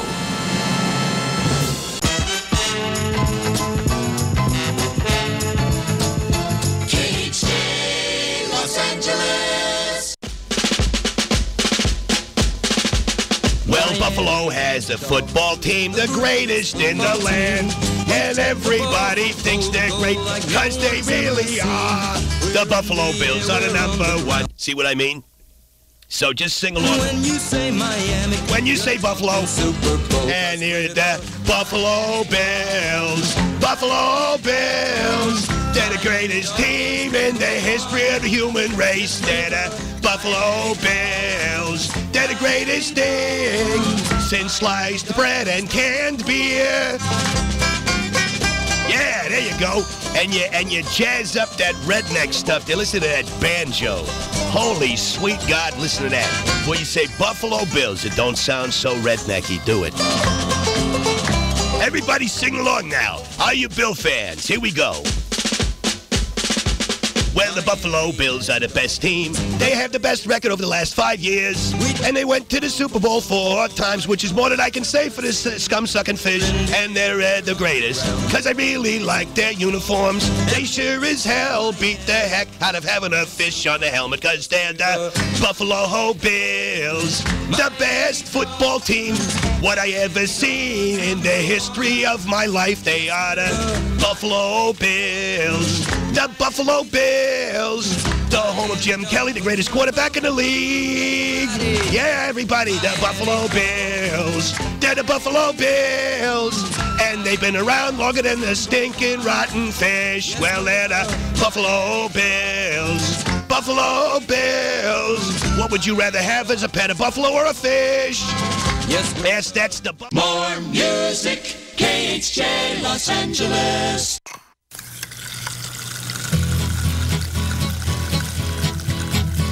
I'm gonna tell you about my younger days when my health was good, but my mind was crazed by chemical interactions in my brain. Yes, I got high, you know it's true, but what I'm gonna relate to you will keep you just like me from going insane. Cause you know beer is good for you. Beer is good for you. Beer is good for you. Yes, it's true. Beer is good for you. Yeah, keep off crack, speed, smoke, you'll just get dumber with every toke. Rocks in your head, no wonder it's called stoned. Your heart beats fast, eyes red as hell, and the monkey just gets bigger till your money, lungs, and mine will all be blown. But you know beer is good for you. Beer is good for you. Beer is good for you. Yes, it's true. Beer is good for you. Beer is good for you. Beer is good for you. Beer is good for you. Here's to you. Beer is good for you. Dope carnivals inside your head can turn into freak shows instead. Face every imagined horror known to you. Beautiful and exotic, paranoid and psychotic. There's nothing left but sawdust when it's through. Hey, don't feel bad and don't feel blue about all this jive I'm laying on you. I'm just trying to make a point and make it clear. No, don't get angry, don't lose hope. Just because you can't use dope, you can always make a real good case of beer. Cause you know beer is good for you. Beer is good for you. Beer is good for you. Yes, it's true. Beer is good for you. Beer is good for you. Beer is good for you. Beer is good for you. Here's to you. Beer is good for you. Dark or light, it's brown as honey. Where this weight in gold or money. Oh, baby, that beer is good for you. Get your tongue a tingle and your mind a buzz, and wake up in the morning with a mouthful of fuzz. Oh, baby, that beer is good for you. And you know beer is good for you. Beer is good. good for you. Not as good as sex, but it's better than jail. Hookers cost, but so does bail. Oh, baby, beer is cheaper, too. So tell the man behind the bar, B-E-E-R. I'm telling you, beer is good for you. And you know beer is good for you. Beer is good for you. Beer is good for you. Yes, it's true. Beer is good for you. Beer is good for you. Beer is good for you. Beer is good for you. Here's to you. Beer is good for you. I said that beer is, it's good for you.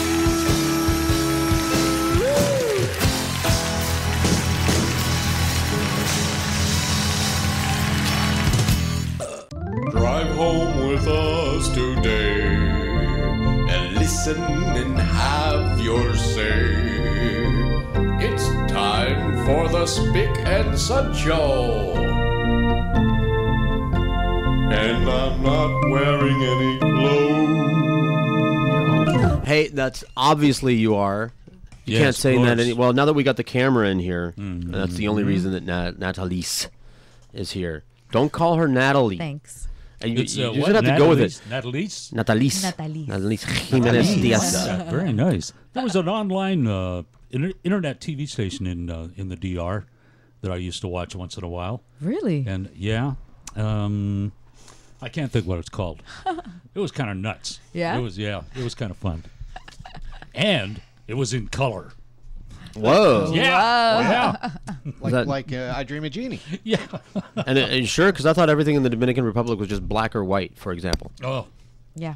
See, she's wearing a white top. You know, I get it. Yeah. we're making a lot Very of funny. black jokes because Nat. Is You're not, black? No, you're not. But that's as close as we have I in the am studio. We have Embrace. Monica, who used to do the show with me and went on to do a show of her own. That was a running gag that we had with her. She's, I guess, ethnically Colombian, although she's from the where did she say she was? Brooklyn or the Bronx or one of those? I get those two confused. One of those things. One of those things. But she's just she's tan. She's got a tan. She's brown, and she was visiting a relation one day. I think it was like her grandma or something like that. And she said, and she's the line in Spanish was, "Why are you so black?" was from her. From her Because she'd grandmother. been from her grandmother because she'd been getting a lot of tan on, so she was pretty nut I brown. suspect Negro is in that line. Well, the word negro is it's Negro just or Spanish for negro. black. Because negra. I bought ink from my printer, negra. and right on the front, in big bold letters, it said Negro. Negro, yes. Oh my! I don't know if that was PC. In my country, it just means black, like Schwartz, like Schwarz. By the way, this is for Suds. Here you go. The following program is brought to you in living color on NBC. Oh, I can just see that peacock Oh, now. yeah. Every time that gets played, I get a nickel. I remember. Oh, is that your voice? Was that you? I'll just say it is. It wasn't Dick Tufeld? I haven't looked at these. Your show notes? Yeah, my show notes. Oh, let me get this. I gotta get the. Get the rim shot ready. Oh, have that ready. And yeah. just so you know, because I know you're behind on everything, but I've been playing catch up on South Park. Started downloading and watching them earlier in the week. Finally caught up on all of the Boardwalk Empire and Walking Dead. As a matter of fact, Walking Dead this morning, right before you showed up, Nat and me and Nat, this chick and me. Yeah, this person, nameless. We were watching the last one, the mid-season finale. Now they have that. Yeah. People complain about things like that, and I go, yeah. just shut up and keep making shows. Stop complaining about what they're calling it. Just be happy that they're making new It's shows. but they're making less and less each season. You notice that? That's- 13 is tops. That's another. Hey, And it used to be, what, 32? 32 or so. Yeah, you look on Netflix, and it wasn't the Rockford Files. I was watching an old Rockford File, and you look at They the have new shows season now. listing. You're like, they're like 32, 36 shows. Yeah. For a season. 16 now all you it's get. I think the 24. worst violator is Family Guy. Yeah. But they make like 2. well, that's As long as there's a What do fighting chicken. you want us to work? I mean, look at me. I It's- guess not. I'm lucky if I can throw in one show a month. Although now with the beautiful Nat here, we're going to be doing it regularly every Friday. I was watching For better or worse. the Animal. What was that Animal Channel? The Animal Animal Planet? Planet, yeah. They had a good show on there yesterday. Do deer ever get stuck in a rut? Oh God. Oh, where's the rim can't shot? find it. Oh, I got it here. If I can find it, you can find All it. right, It's let me under look. rim. Do deer ever get stuck in a rut? There we go. Okay. Sorry. I'll just keep that handy. You know that Sam player is programmable for what it's worth. You can put the drop. You just have to we actually have to do it. I haven't touched that computer since the last time I touched that computer. Try alternate things here. That's okay. Wouldn't be the first It's going to time. be a very sloppy show today. It's a birthday. We're going to play lots of bits. We're going to shoot some shits. I'm a little intimidated with the camera on and drinking water out of a Guinness glass. You're just going to blow What your if my reputation friends right see out. me? Would you like me to pour a Guinness into that Guinness glass? This is good crap, huh? We have beer to choose from. Did you see my new tequila bar over there? Yes, I did. Thank you, I Brett saw it Hubbard. online yesterday gives a or good today crap, or huh? whatever, and yeah. It's been a wonderful birthday week. If you haven't been listening in And your Phil car. is a big tequila fan. He used to drink that very expensive. What the hell was it? Patron? Patron Silver or Okay. something like yeah. That's Yeah. good stuff. We were talking about it last night on By the Glass, enjoying the all tequila show. Yeah. With the beautiful Doug Heckler. And the almost as beautiful Dina Marie. Man, I can't say her name. How do you say that? Curbello. Oh, she has one of the most spell check names. Curbel? I don't know. Well, So anyway. don't go putting your notes away, because the reason that I wanted you to come here for my birthday show is so that I wouldn't have to do a lot of talking. Oh, I see. Yeah. You and know, Boca I and write Nat can this do stuff talking. down, and this is like 2 weeks old. I And- can't. I write in the dark. I got 2 printers, and I write in the dark. Dated So material. Dated material. Yeah. I don't believe you, although you must have known that you were coming on camera today, because that's a really festive color. It is, yeah. This is my Christmas shirt. It's a wonderful. It's festive. It's kind of mauve. Yeah. What would you call that? I called it last one in the closet. That's your I'm doing laundry in this shirt, because all of the other ones are dirty. Well, let's see. What's a You didn't iron that one, did you? Yes, I did. Did you really? Yes, I did. You know, I can't find the ironing bit. There's an ironing bit? Yeah. Oh, the there's Suds another- irons? Oh, that was His one of socks? the most requested bits that Boca Brian did for us. And when we got fired, I'll never forget this. One of the first things I got an email that said, they didn't care if we got fired. All they said was, does this mean we won't hear the Suds ironing bit anymore? I've got it's somewhere. It's somewhere. Anyway, North Korea, has said that they have found a lair of unicorns. Oh, Did yeah, you I read saw about- that. did you read A layer, a thick layer? A layer of unicorns. Oh, a layer. Yeah, now they're going to try to sell unicorn meat. And narwhals, are unicorn tadpoles. Just be patient. So we'll have our own here pretty soon. Rim shot. Rim shot. I can't hear me. Am I here? Yeah, we hear Yeah, you. Hold on, one moment, I have please. headphones right next to you there. Hold on, You wanna- but on the overhead. Yeah. Oh, okay, there I am. Highly You had recommended it. the headphones. Well, I'm wearing headphones, so I don't know what you're hearing over there with the overhead. I bought some new guest headphones, as a matter of fact. I don't want headphones. Okay, I'm well, then I'll fine. just turn that overhead up. I was afraid we were feeding I'm back gonna be a like little Randy bit while Rhodes. Phil I'm was going to here. hand hold the mic the whole I need show. a pen. Oh, You know she still does that. Does she? Just hand hold the mic? Handheld mic. Well, that's got to get nerves up. Yeah, no, I get microphone cramp from that. That's why I bought these expensive booms. These were like $60 or something. Boing. Yeah, with the Yeah, with I these- need the one. springs. You need what? Headphones? I need one of these. Oh yeah. Well, Amazon. And don't forget to start your Amazon search at SoFloRadio.com. Just a little search box right there. It's just a great way to start the search. We get a penny every Is time. that what it is? I don't know. I use it. Yeah. Yeah. Well, I mean, you might as well. You're gonna have to start your search in some Amazon box somewhere. Just start it there. It's not a spam thing. We just get credit for people using it, and I don't know what it is. I think I made $57 one month. Wow. From them because of that. $57. Yeah, I'm an Amazon associate. You did better than me this week. It all adds up, as we were explaining to Phil. $57. Now you might fit into this. A doctor, a lawyer, and a hedge fund manager going to a bar that we'll never be able to afford. So never. criminalizing HIV. I was wondering when they were going to do that. I hate those AIDS people. They should be locked up. Oh, failing to reveal status can lead to charges? Okay. That's nothing new. Oh, that's Are they trying to formalize it? Well, it's on CNN right now. Sorry, I've been watching the news a lot. I've been trying to catch up with Walking Dead and South Park. Now that you're all caught up, you know what? Now that we can talk about it. Oh, this is the nurse that the male nurse.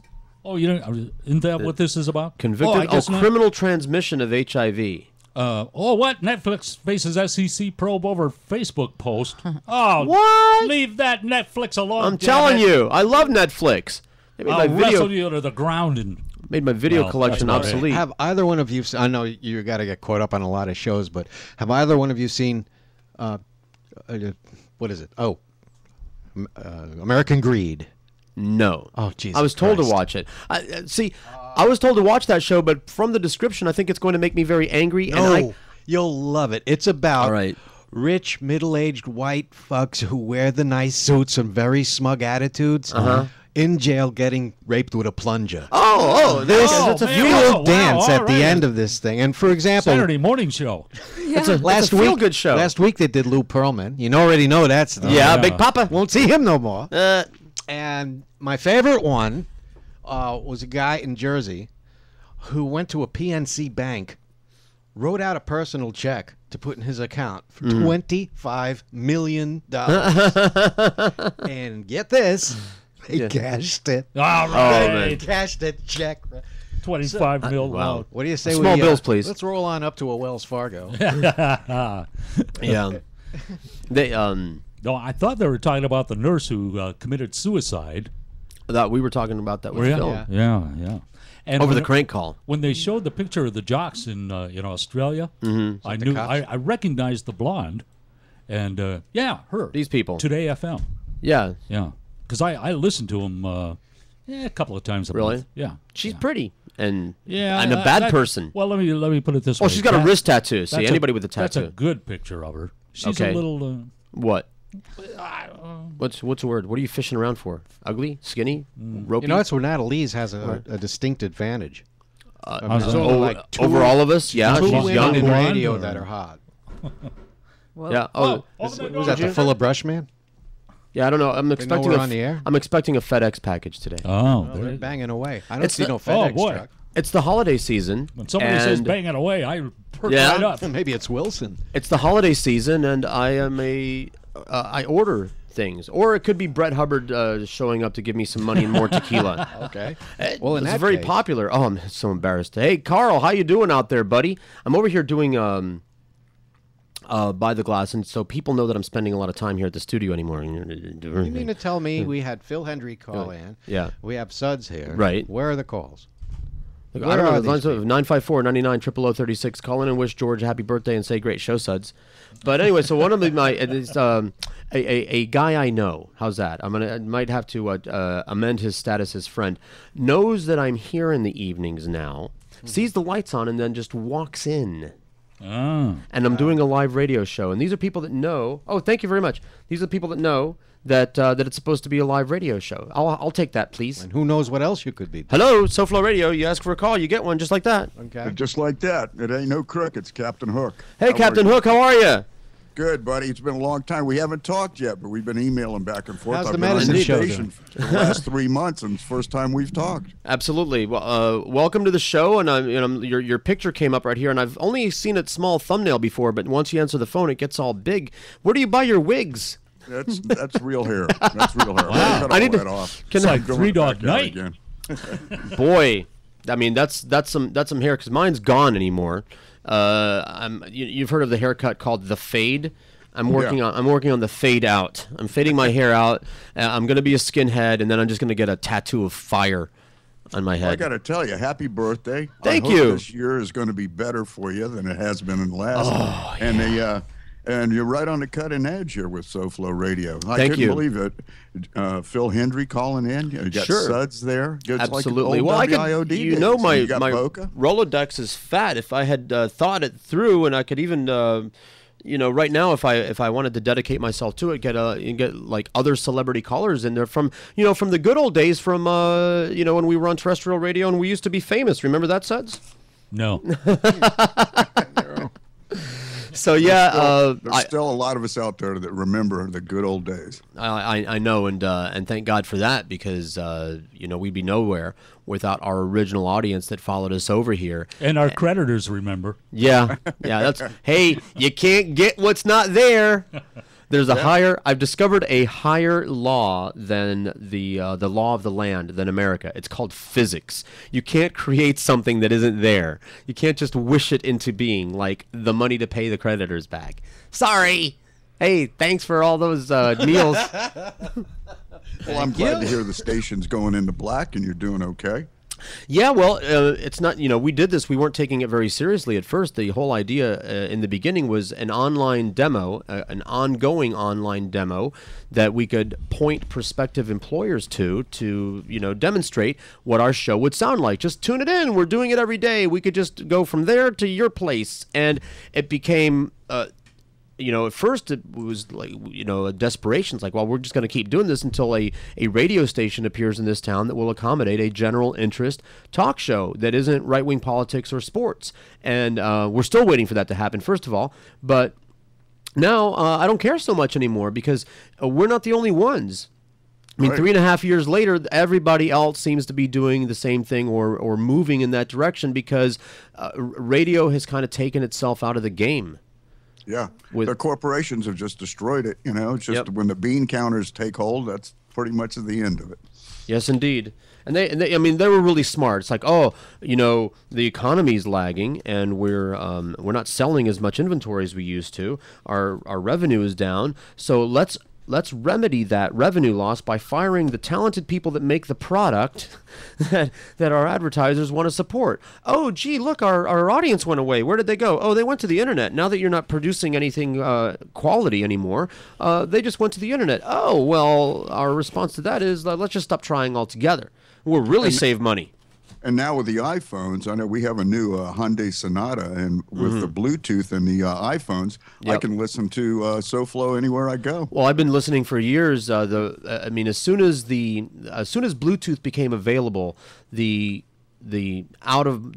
non-factory car stereo manufacturers put it in their stereos right away for the hands-free talking and for the streaming. Like a month later, as soon as you've read your first article introducing Bluetooth, a way to like within a month the car manufacturers, and I put a Sony in my car right away so that I could listen hands-free to the radio. I show people how it works with an iPhone or any phone that you have paired. I can be listening with my headphones or just out loud with the phone's own speaker. And when I turn my car on, it segues. It just it crossfades from the phone to the car, and then when you turn the car off, it pops right back to the phone again. And now the only difference is it's standard. It's coming standard in all these cars. And you said a Hyundai, because it used to be just the higher end cars that had it standard. Now it's just everybody.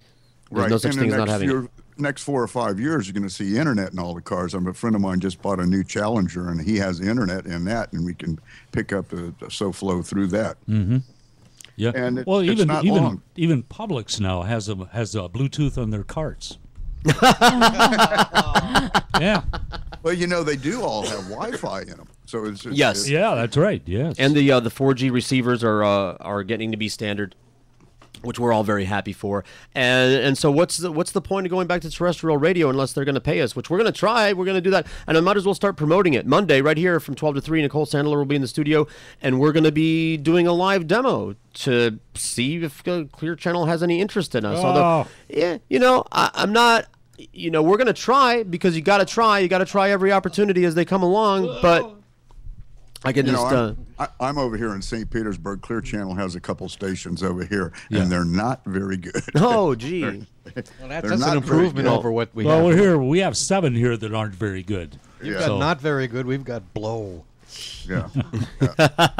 It's a shame. And, you mentioned, George, earlier when 97 GTR, they went down and changed to the coast. That was the beginning of the end of good rock and roll radio. Well, they didn't make an attempt. They didn't want to call it that, obviously. But sure, GTR was not just a good rock and roll station, but they featured local bands. They had a Sunday night music show. They were at concerts. They had the giant GTR monkey at the Cruisin' Amphitheater. A real station with a real identity. And the corporate powers that be, they hate that.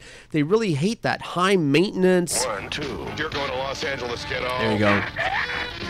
3. All right. 4. My dream of my life is to go to California, and I'm freaking out. 5. Scott Evan Paul. Right. Boy, I'll bet you're just a little prick, huh? 6. 7. Thanks a lot. 8. Beth, you're going to L.A. 8. 9. Hooray! Congratulations to all the winners of our ultimate L.A. party weekend. Rock Around the World Trip 11. And get ready. Rock Around the World Trip 12 is right around the corner from 97 GTR. Scott Chapin. Yeah, Golden. By the way, back memories. They used to have Thursday night WGTR night. I was in a band called Polaris, and we used to play at the Beach House in Hollywood every Thursday night. I remember hearing about that band back then. You opened for a lot of acts. Yeah. Absolutely, yep. Double Neck Dave, and I was a that's long, right. curly-headed bass player. Well, the GTR transition, since I was there in the control room when they announced that GTR would be the coast, and her on-air name was Lee Ryan. I don't know if you remember her. She was one of the DJs, but she comes into the studio. She's crying. She wasn't just like weeping. She was blubbering and like choking and gasping. Well, it was payday, right? Well, no, they all got fired. They said they fired all of the GTR staff. Tears of happiness. Because here's how. Yes, and they said we're all fired. We have to re-audition for our jobs, and because that was how. Because station changes, for the people that don't know, a station would change format not just because they felt they could do better with a different format, but it created a very convenient excuse to blow everyone out. And say, well, you don't fit the new format, so therefore you're fired, and Florida's a right-to-work state. Not like they need an excuse anyway, but they wanted to have some kind of a rationale just for the public consumption. But that's what it. Everybody had to re-audition, and Anna Maria was one of those people who had to re-audition. And Randy Rhoads was on WSHE back then. Yeah, but it was a very sad time. We as listeners were very sad, but inside the building it was very sad. These were our good friends, and about half of them did not make the cut, and that. By intention, like they would have been just fine for the coast, but they were making too much money. And there you go, and that's what they do. It's still going on down, and that's what that's what's happened to all AM radio. It's all brokered radio now, and FM radio is going the way. I think you'll see all the talk people moving over today to FM radio, because who wants to listen to FM radio when you can program your own car? That's with the music. I mean, right, Pandora. And us. That's what for regular radio, I listen to NPR. That's about it. That's why we need an app that'll read Twitter. Well, while you're driving. Yeah, while you're driving. Just give me the gist. Oh, that's no fun. If I can't tweet while I drive, there's just no point in leaving the house. There you go. Blast from the past, 30 seconds. Your radio is set on cruise control. Get set for another 45 minutes of non-stop rock and roll. At least 10 great rock songs back to back. Guaranteed. 1035 WSHE, Fort Lauderdale, Miami, and the Palm Beaches. During this 45 minutes, we're going to hear great rock and roll from the Pretenders, Boston, Rod Stewart's in there, In Excess. And we'll kick it off right now with Phil Collins. 103 She. Oh my God! She's only rock and roll. Randy pretending to like Phil Collins. That's amazing. There's a stretch. Yeah. Oh, she might like Phil Collins. Who knows? What's wrong with Phil Collins? Never stole a freight train. I got to say, I remember Suds, Rick and Suds. We went to one of their remotes, and they were at Pier 66, and we had a ball that day. And I'm telling you, that was a really good time. I remember being there, but I don't remember what it was. I remember sitting in the bar about an hour before anybody showed up. It was in the morning, right? Yeah. Right. And I think it was at 11 o'clock, if I remember right. I'm not sure. I don't know. Well, that restaurant used to rotate, and there was a rumor that if the tips were low on a particular evening, they'd push the lever down and make it rotate really fast. Kind of centrifugal force, throw the money out of people's pockets. Right. Well, dude, you guys were downstairs in the Flamingo, I believe it was, and by the dock. Yeah. Yeah, and it was a good time. In Yeah, fact, it we was. were even in negotiations with you guys the next time you did a remote that the band was going to warm up for you guys. Oh. A long time ago, though. Yeah. We're talking back in the 80s, I think. Yes, yeah. Whew. Back in the 80s. Oh, man. The good old days in South Florida. Things were wide open. Oh, Jesus. You know, I keep thinking, what if I live long enough that people will be saying later, yeah, I remember back in the 10s. Back in those aughts. Remember in the aughts? back in the aughts. Doing it already. Back at the turn of the millennium, yeah. Yeah. Back in the 20th century, we used to do things a little different. Yeah, like that. Yeah. That's what we're going to talk. I make a joke. My oldest daughter, she was... she learned to use a computer. She learned her ABCs on a computer keyboard sitting on my lap, but it was before Windows. So she actually had to learn the name of the program and type in at the C prompt, run the name of the program, and then I made her little batch files and explained what that was and everything. And I said, honey, when you're really, really old, you're going to go on tour as the last living person that remembers DOS, and you're going to give lectures, and you're going to say, in my day, the computer didn't speak your language. You had to know the computer's language, or it wouldn't do anything for you. Well, even to this day, when I run into her once in a while, she's always throwing out a couple of Unix terms. You know what you I get can her remember for? when you first got on the internet, you had to go through the public library system and come in. Right. Work. Ooh, Yeah. free, what was it? Free web, free something? Suds and I never had to bother with that. We had web TV. Yeah, that's right. That's right. Yeah. Suds was on web TV till last year. Yeah, that was a moneymaker. wasn't it? Yeah, oh, yeah. Yeah. Well, and have Phil Henry on your show. I remember the first time I heard Phil Henry. He was, I think it took me about 45 minutes to get it. Yeah. To get the bit with the phone. That's how you knew it was funny, because boy. And then it wasn't too long ago that I didn't realize he was out in California, and I listened to radio when I go to bed at night, and on the overnight show, I hear it all over again, and I'm going, man, I know this voice. And I hear the bit, and it took me about 20 minutes to get it. It's Phil Hendry. He's syndicated over here. There are people that still don't get it, by the way. There's that lady's still on the floor with her shoes off, down on the phone with her nose. Yeah, yeah, it's unbelievable. I mean, he does it so well. Yes, he does. It's an art form, and he's one of a kind. If you see it, if you've ever seen him do it, it's an amazing thing to see. Your eyes can't reconcile what your ears are hearing. I was explaining it to Nat, because he'll hold the phone on one side of his head and have the microphone on the other side, and then to isolate the voices, he just turns his head 90 degrees, and then in that split second, he becomes another person, and his head just whips around really fast, like an owl. It's like a blur. It's almost like a ventriloquist, you know. It is, but there's body movement going on. A ventriloquist just doesn't change their face or their facial expression. Phil, when he was in the other character, his face would change, and he would do hand gestures and mannerisms. He would be that person, and then when he would flip his head back, he would be Phil again, and his whole countenance would change. It was an amazing morphing routine going on right in front of you, back and forth. Right. Amazingly talented guy. And I was just trying to think. There was a guy that had a late night TV show on down South Florida, but he was like a car dealer or something. Mark Jacobson. That was him. And he put on his, and I saw Phil Henry on his show one time. That was a horrible That guy show. was full of himself, and he put on his own Tonight Show. Yeah. He'll be on American Greed. You'll see that too. Mark Jacobson? Oh, yeah. Oh, he should be so lucky. just the type. Is he successful enough to be on that show?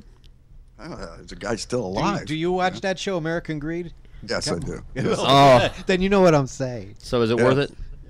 Is it Yes, worth a and watch? Because I hear there's some people I know on there. See, you'd be laughing too if you saw the show.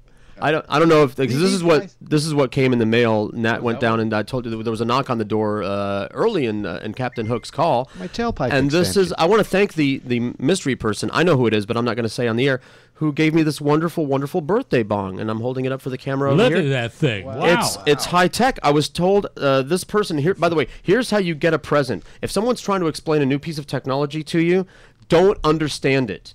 Just go, I don't know what you're talking about. And then they'll say, you know what, I'm just going to get you one, and then you'll understand it. I'm going to pose for a picture here for Facebook. Hold on, please. Did you get it?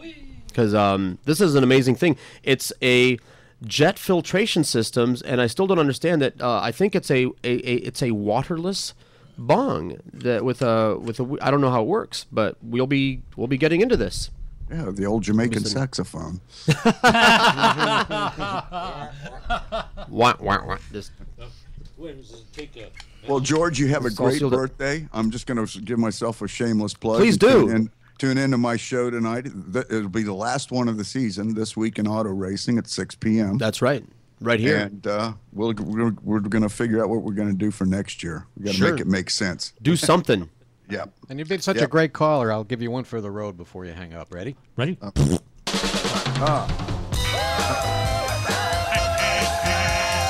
You had your own. This was theirs.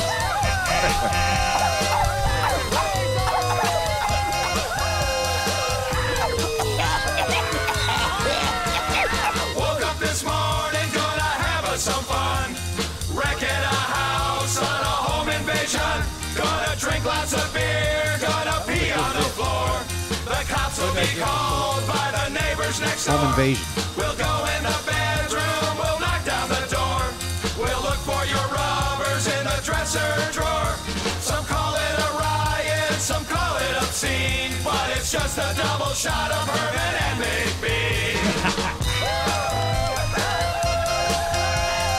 And on that note. On that note, thank you so much, Captain.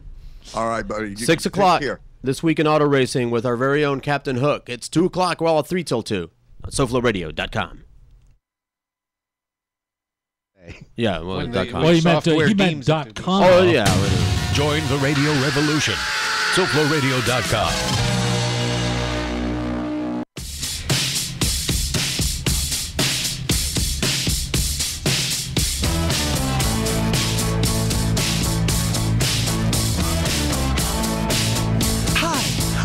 Summers, and you know what?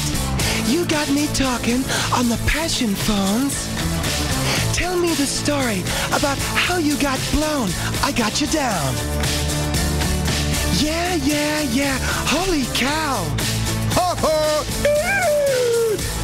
I'll tell you once more before I hang up the phone. I got you down. The lines are jammed up. Yeah, there isn't a doubt. Call up and tell me what it's all about. I got you down. Yeah. Holy cow. I'll tell you once more before I hang up the phone. I got you down. I got you down. I got you down. I got you down. I got you down. Here on the show, there's a new topic each night. Who'd you have sex with a black or with a white? I got you down. Yeah. Holy cow. I'll tell you once more before I hang up the phone. I got you down.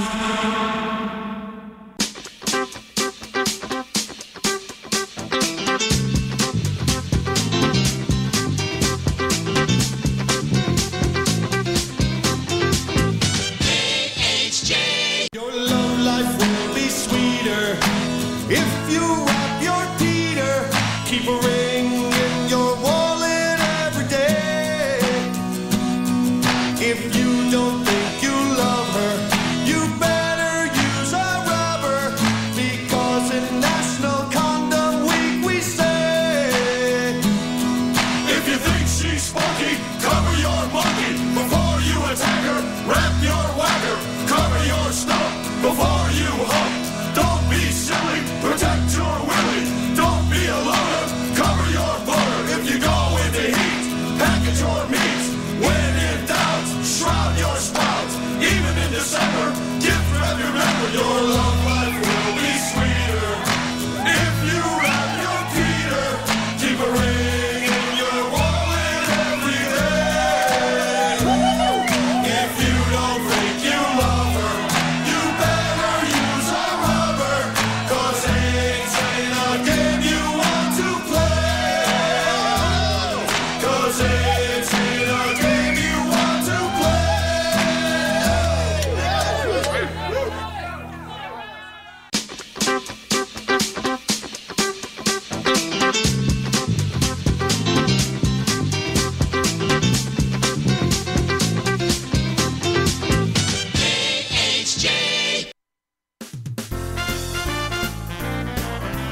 the chicken, put its finger in your lips.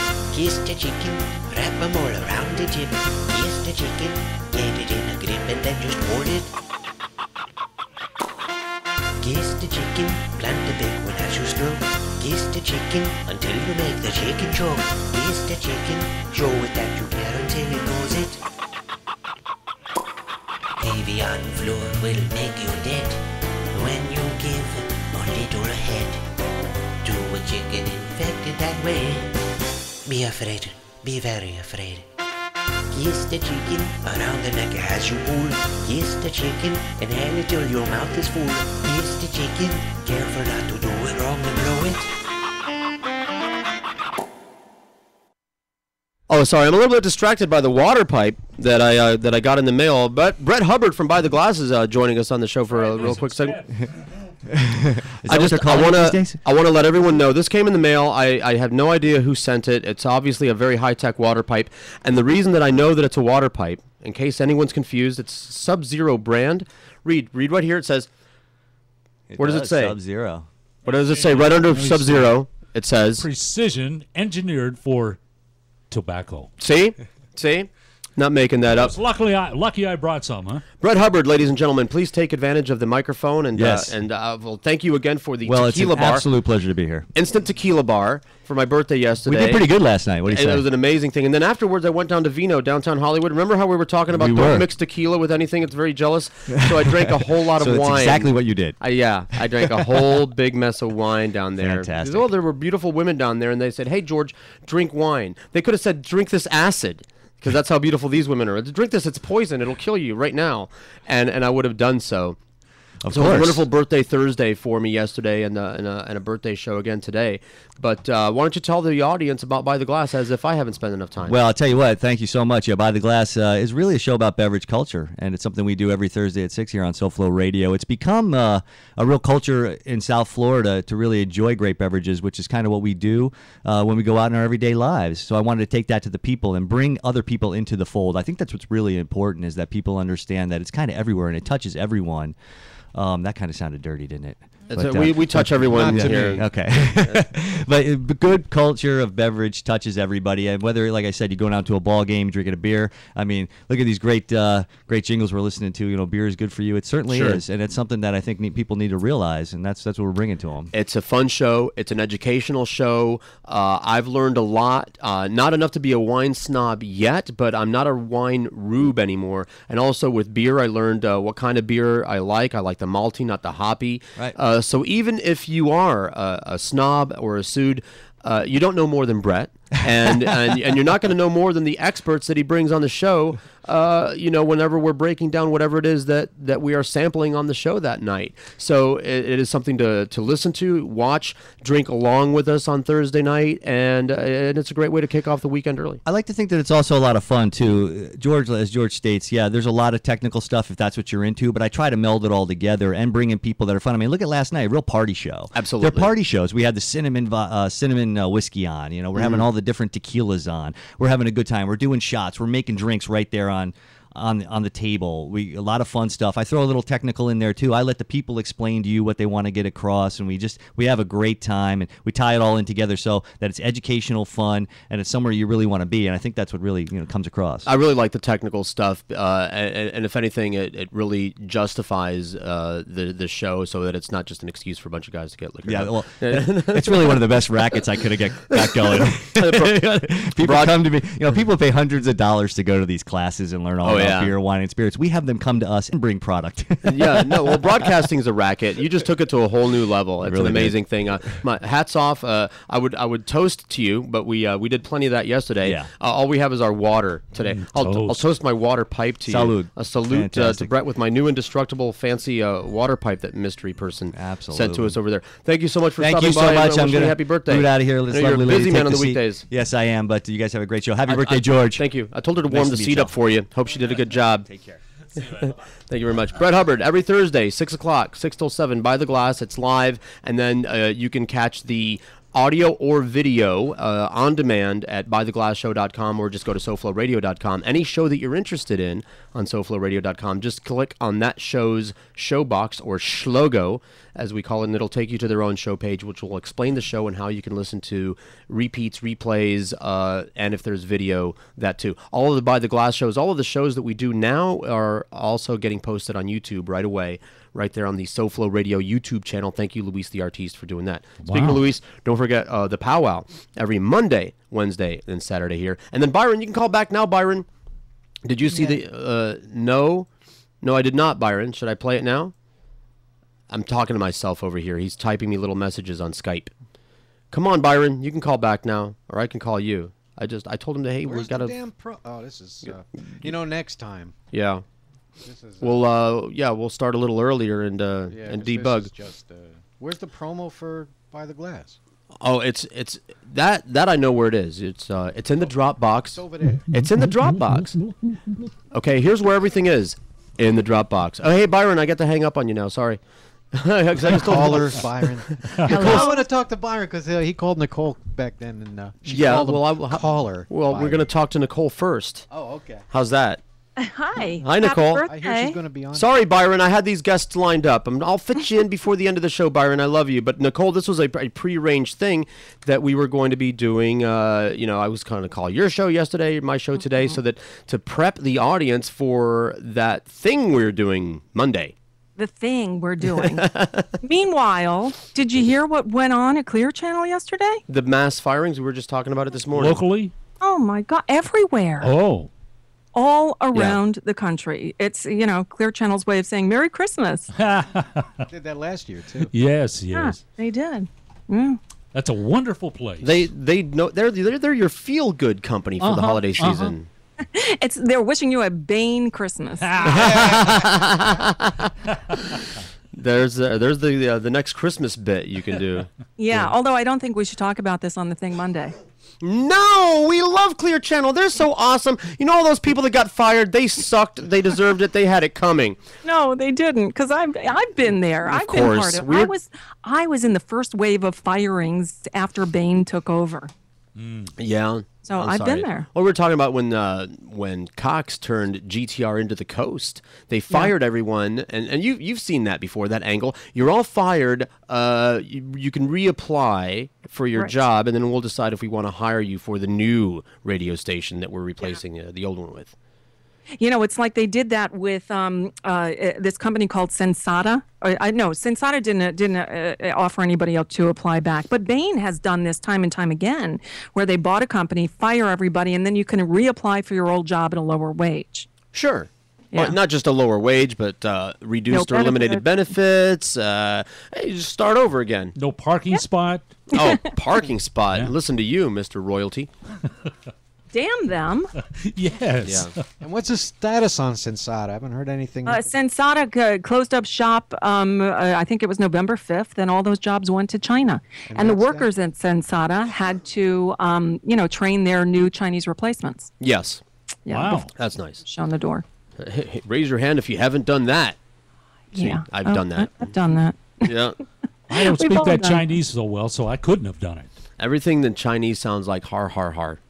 So I think if you just say that, you'll get by. As a matter of fact, we have the Chinese restaurant bit. We'll play that a little bit later. Since everything's going to China. I had a friend of mine. He thought he was going to outsmart the system. He moved himself and his wife to China to teach English to the Chinese. They gave him a contract that was very, according to him, accommodating. The only problem is the Chinese government, they're a bunch of assholes, and they don't live up to anything that they put in writing. Oh, what a surprise. Right. And so they're back. So just don't think that, because a lot of people, you have a lot of people on the right wing that like to, so the jobs are going to China. That means that those people are going to be making money and they'll be able to afford to buy our products that we make over here. It's like, what products that we make over here? Mm-hmm. They're going to be able to afford the products that they make over there. We're getting cut out of the loop, assholes. Yeah.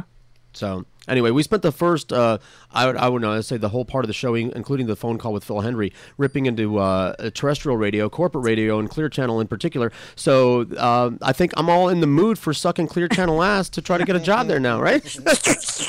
We'll do that Monday. Yes. One of the working titles of the show, I think, is the Sellout Show with George and Nicole and Boca. And Boca. You know, what's funny is the program director over there is Ken Charles. And he was, actually, I give Ken Charles some credit because he's the guy who first put me on the air to do talk radio. Yes. Yeah, when I was working with Jim DeFede, I was already there as his producer. And then Peter Bolger was shown the door. Oi! Yay! Right? God, I wish I could have been there for that. Yeah. Peter was the one who hired me, but Ken Charles, when DeFede was out, when he got sick, and he said, "You do it." It's like, okay. And then after the year when they didn't come to terms on a new contract, Ken Charles is the one who gave me the show, but he's also the one who fired me later. Wow. So, but he just got a promotion in Clear Channel and is going to be leaving beautiful Miami to go to Sacramento, California. Wow. And but he's still making that decision. So, but he's still. I wrote to him. I said, "What is this? How does this? What bearing does this have on the decision on the new show there?" And he said, "None. I'm still involved."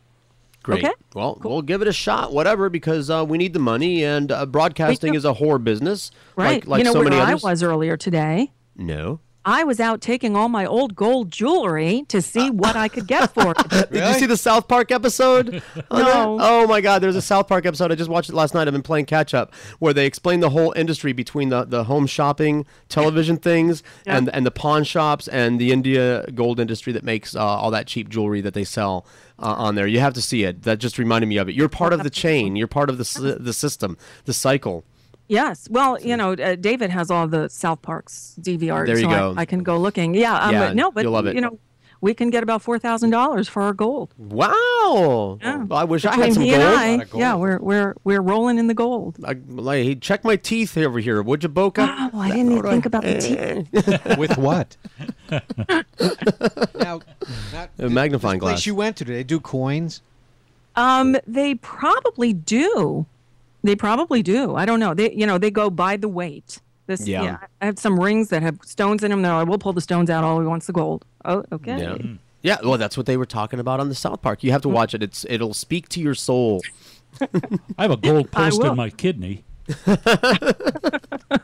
I don't think they're legally allowed to buy that from you. Oh, well. I think that Kidney you just have to stones. Yeah. In China, since we were just talking about China, you can sell your kidney in China. Or they'll take it from you. You'll wake up in a bathtub, right? Right, packed in ice. Or if you're a prisoner, they'll just harvest you. Yes. Did you ever see that bodies exhibit? Yeah, I mean, not in person. I saw that but report. That's, that supposedly those bodies were from like prisoners who died, and they said, we'll strip these bodies of all their skin and stuff and put them on display. We own them. I heard it was the squeegee guys. Them too. Oh, in China, there's like they belong to us. They belong to the people, so we'll do what we want. Right. And they have St. Bernard farms. St. Bernard farms? In China, 50 as of last count. Well, they eat dog, and they're unapologetic about it. And so, of course, rather than rounding up the strays, somebody got the idea to actually raise them for the purpose. And, of course, which breed are you going to raise if you're going to raise a dog for food? But the biggest one. Right. Of course. And so, yeah, I know. I don't agree with it either. Yeah, I'm a dog person, and not of the eating variety. No. A hot dog is purely colloquial. We're not taking that seriously. They lost something in translation there, huh? Yeah, they're like, why would you call it that then? You're really misleading the public there. We got disappointed. My friend who went to China ate cat. They served him cat. Oh. When you go to a restaurant, here's what you have to look forward to when you go to China to pursue your job. Yeah. When you go to a restaurant, they have the dishes. It just says meat. And when you ask what kind of meat it is, they get all they get an attitude like, oh, Mr. Uppity over here wanting to know what kind of meat it is. We call it meat because it's meat. Shut up and eat it and be happy. Oh, I was in Kazakhstan 12 years ago. I adopted my daughter from Kazakhstan, and their national dish is horse. The horse meat is on the menu everywhere. What, horse? Horse, of course. Hello, Wilbur. Wow. Yeah. Horse. So that's why they danced the Kazaski. Yeah, there you go. Well, now I believe in the animal contract. Dogs and horses, we have adopted them into our society. They serve us in other ways, and the least we could do is not chow on them. That's disrespectful. I agree. So I won't go as far as to be a vegetarian, but no, I agree. Nope. No. It's called the animal contract. It's like how do humans interact with this animal? Some we eat, some we ride, some we bring into our homes, and some we ignore, hopefully, and leave them alone. Like the wild animals, you should just leave them alone. Yeah. For the love of well, God. Speaking of that, I saw somebody posted on Facebook the other day. I want to go see the movie Life of Pi. Yes, me too. I hated the book. Thought I got bored by it. I'm not a very, I'm not a religious person.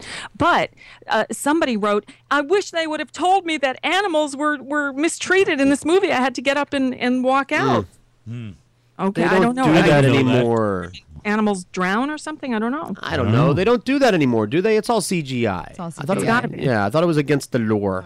I think it is. You can't actually have an animal drown. You cannot mistreat an animal in the course of filming a movie. You can only mistreat them in the course of eating them afterwards. Oh, and by the way, depending on what country you're in. Right, America. It is 3D, so Suds, you can get free pair of glasses. Oh, back home. great. Well, wasn't it New Zealand, at that farm in New Zealand where a bunch of animals from the new Hobbit movie were kept and died? Oh, no. Yeah. Really? Yeah. That's awful.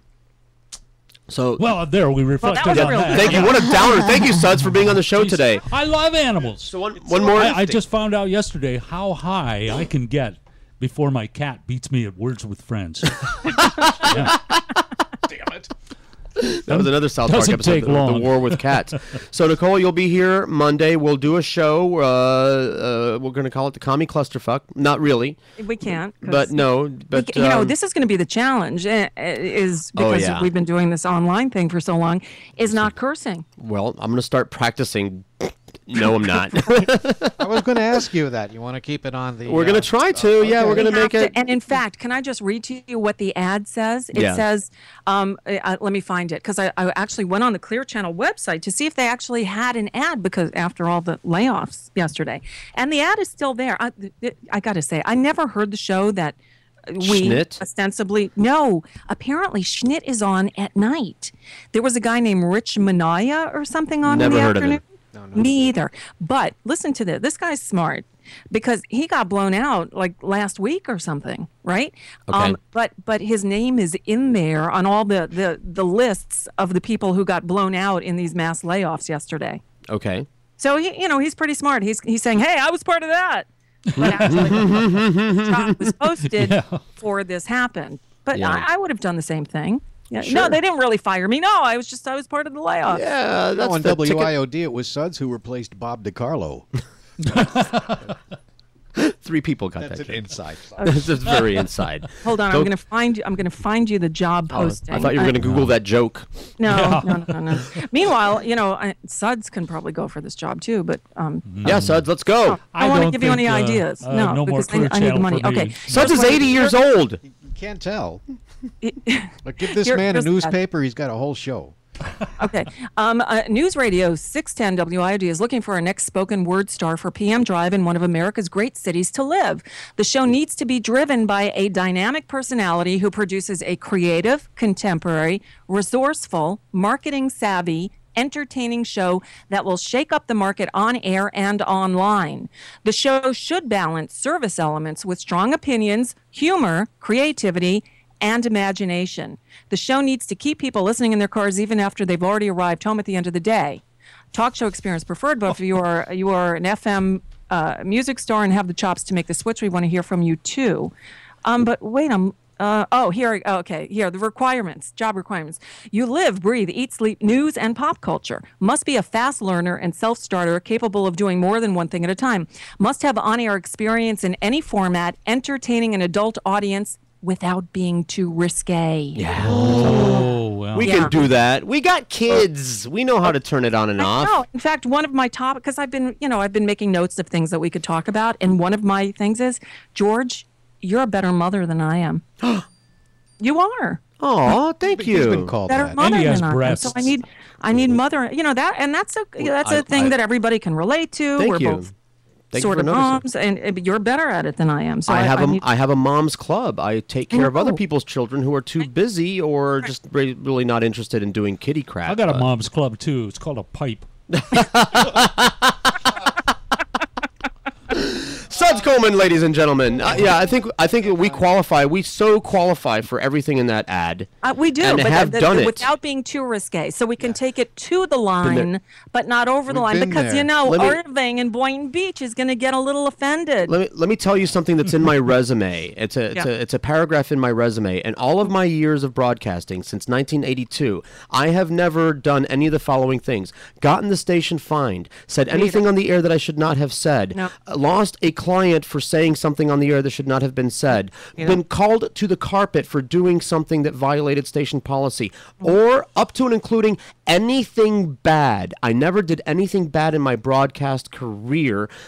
As close as I got to being bad was I was a bad salesperson, but I never got in trouble. I never got the station in trouble. I never did anything that got me in trouble with management. And that's what got you fired. And that's what got me fired. The only thing that as close as I got to being in trouble was getting along with Neil, which of course management hated that. Oh. You understand? But that was me doing my job well, because getting along with Neil was not the picnic a lot of people think it was. Right. Okay.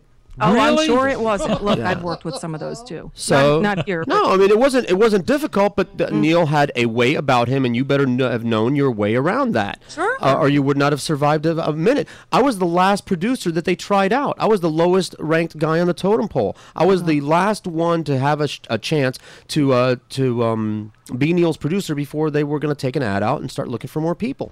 If it didn't work with me, and so it wasn't, it's not like it was difficult, but only the right kind of people were able to get along with Neil. But management hated it almost right away. It's like, oh, look, they like each other. Let's start messing with him now.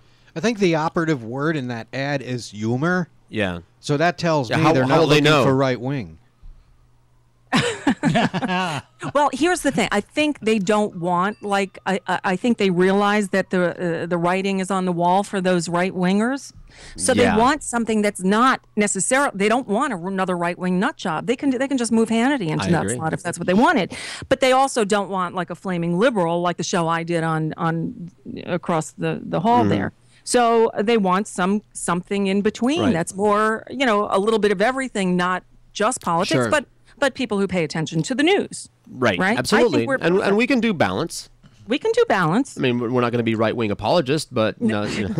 I told Nicole on the phone that I was practicing pretending to agree with certain right-wing things. Like I was practicing or trying to argue on behalf of supply-side economics, and I could only get like 3 words into the sentence before just cracking myself up. I said, "Well, the more money that you give the investment class," and I lost it right there.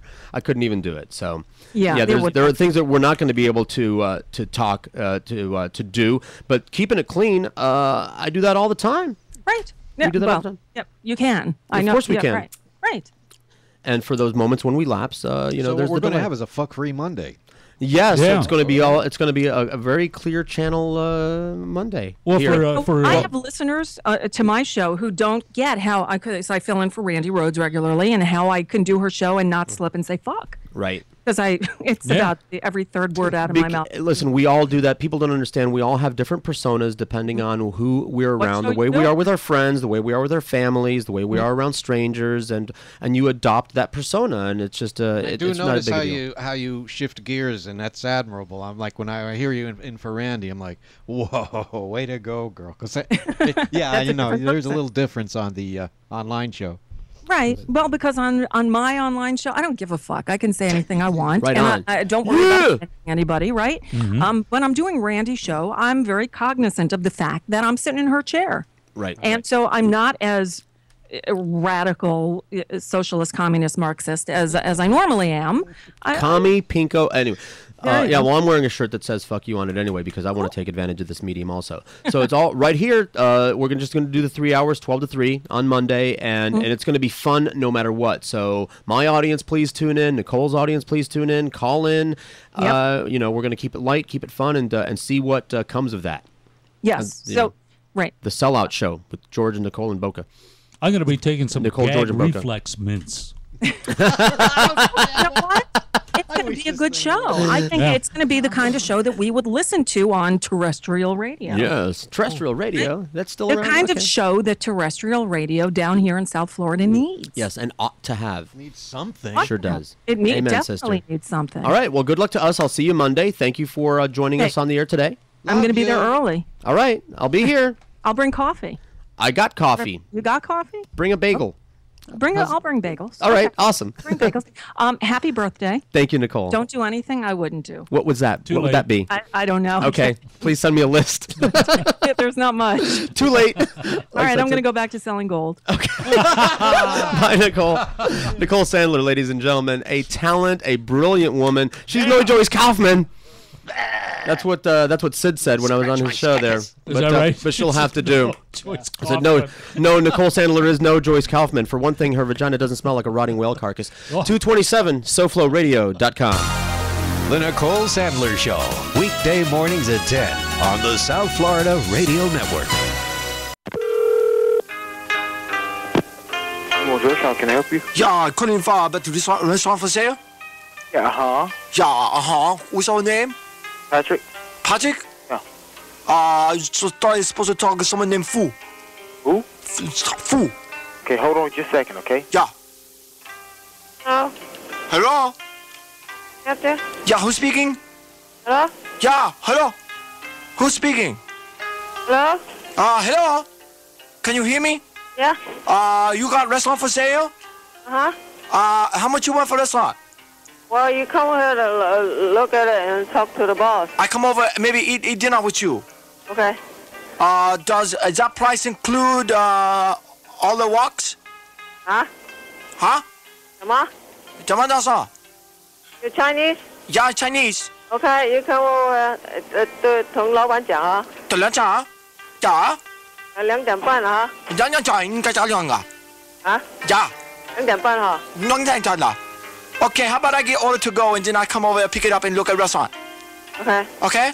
What you have? You know, 你知道在哪里没有？咋样？你知道？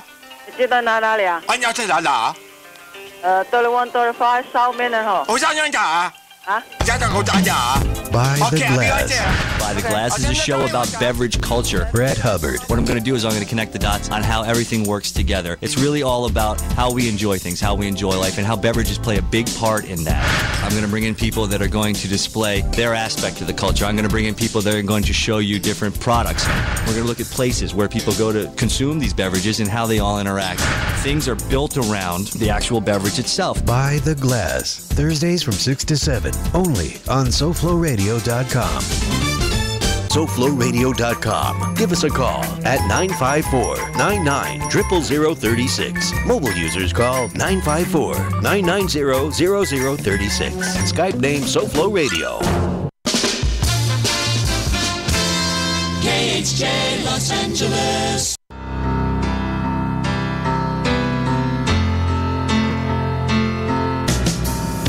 Imagine I'm an ice cream. What did Ben and Jerry do? They made me an ice cream, a tasty treat for you. Imagine I'm an ice cream. That's quite an honor to achieve. I'm not a carnation dairy cream up. That would be a fitting tribute to. I hope someday you'll enjoy me. Will that be one scoop or two? Live it up with lively radio. WMCA. Live it up with lively radio. WMCA. When you're working or driving through the day, you live it up all the way with the lively ones. Lively radio.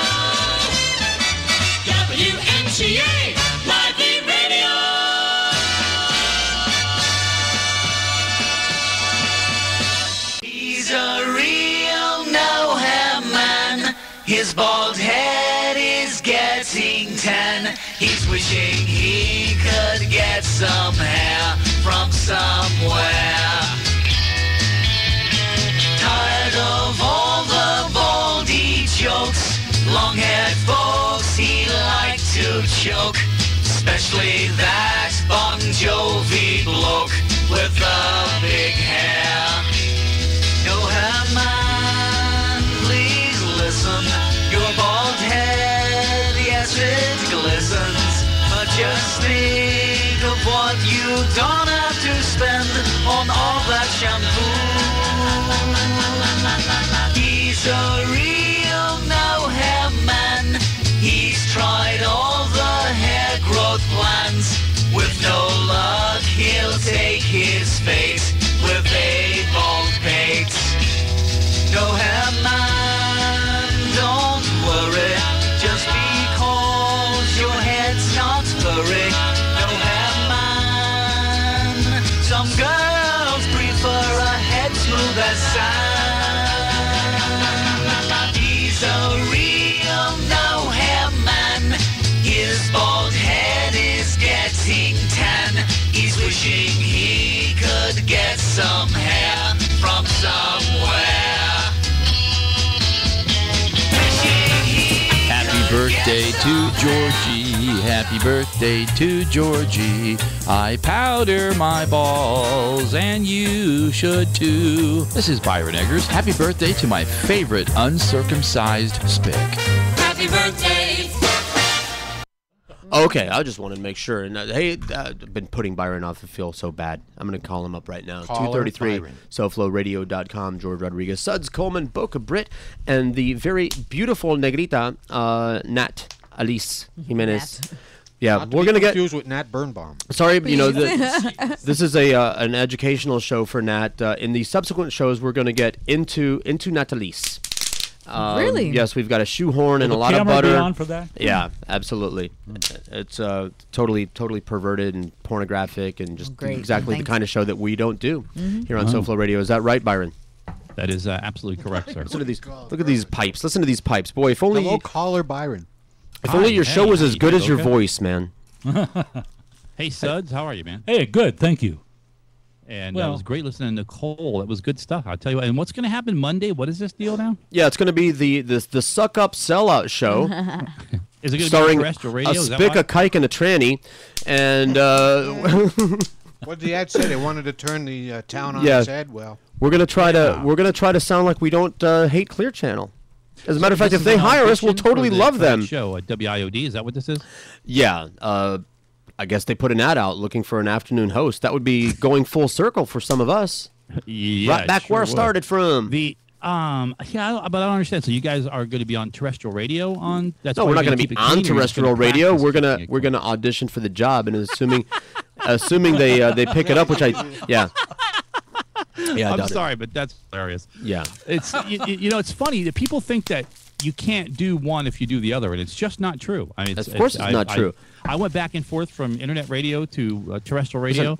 No problem, 2 or 3 times back and forth. Terrestrial radio. I was doing SoFlo while I was on the air at DJA. We the Neil Rogers Show, started streaming our radio show before anyone else in the state, before stations were doing it. yeah. We were streaming our show thanks to Eric, rest in peace. So, and now there's no such thing as a terrestrial radio station or show that doesn't also stream and or archive their shows a la podcast. So every terrestrial radio station is also an internet radio station. Oh, isn't it funny though how we're still all gauged by our terrestrial radio? I know. Time. You For know, now. I hate that. You know, For it's like now. our internet time and web time, and I got it again today. I went someplace and I talked to the guy, and he goes, "Oh yeah, well, I gave my business card because I was doing a transaction with the guy. Oh, radio, huh?" And I said, "Yeah, it's SoFloRadio.com." He goes, "Oh, it's only on the internet." And it's like right about that point, I want to just grab him by both his ears, you know, and just start yes, beating only the on the snot out of internet. him. Yeah. So whatever. That's Yeah. why we can say fuck for now. Yeah. And one of Yeah, our well, sponsors until is you going to be get the job. ChristianMingle.com when we get on Clear Channel over here. Well, I Find guess the I'm mate gonna finish Jesus that wants job you to too have down there sex at with. Great WIOD, fucking and, you know, date. why not? We'll see which one of us gets it. If one of us gets a position like that, then we can, you know, promote the other. Bring the others in, and it's like it's like zombie apocalypse. I hit number 10 and the hot or not there, so. And, what about, and Boca, aren't you going for that job, Boca? Now that you got all this on-air experience with that powerhouse AM station you're on. Oh, shut up.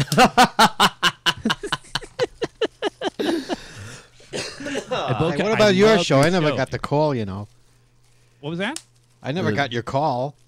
Which one? You wanted me to guest on there. On I'm trying to get you to be on my show anytime. Yeah, I mean, you have a open invitation anytime. I'd love to have you on. You know, but every time I look at the schedule, you have things on there like bands lined up and stuff. I'm not going to call in. Yeah, I understand that, but I will. I mean, Wednesday night. I got a major guy on next week on Wednesday. See, I'm only doing it 2 nights a week now. So and Saturday night is the reggae show. So it's like it doesn't really apply. That's what I'm saying. When would I call in between reggae we're gonna pieces? make a new night. No, I don't know. It's going to be the Byron will make an opening for you that you can fill. I've heard that line. I'm sure. Okay. Wednesday night. We'll do it on not next Wednesday, but maybe the next Wednesday after that because I have an actual famous person on next Wednesday. I'll pencil it in. As opposed to infamous. Are you watching the camera? What was that? Have you been watching the video of today's show? No, I have not. What am I missing? Well, the beautiful Natalie Jimenez. Oh, jeez. But Is that all I'm worth camera value? For now. Was it Jimenez? Is it Jimenez? No. Hey, you know what? I want to tell you, you're great. Okay, you are fantastic I'm on the Bill air. Dana's friends and on Facebook. that's coming from somebody that's been on the air. You understand that these people are having a Wow. conversation amongst themselves and not listening to you, I didn't Byron. know it was Jimenez. Wow. Yes. I introduced her to you. Sons and I only know Bill Dana. Yeah, but she doesn't. Your name is famous, but That's right. you've been to the moon. Yeah. Even Byron, as old as he is, doesn't remember Bill Dana. Now, I got a present. A FedEx package showed up, and look what I pulled out of it. Oh, I heard about this. It's a beautiful bong, right? It's a water pipe. A beautiful Water pipe, sir.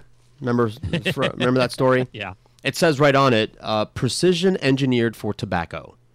So the notion of putting anything else in this thing is just like it's an anathema to me. Oh yeah, that's not. But then the good news is it came with this bubble wrap, which is going to keep me busy all day.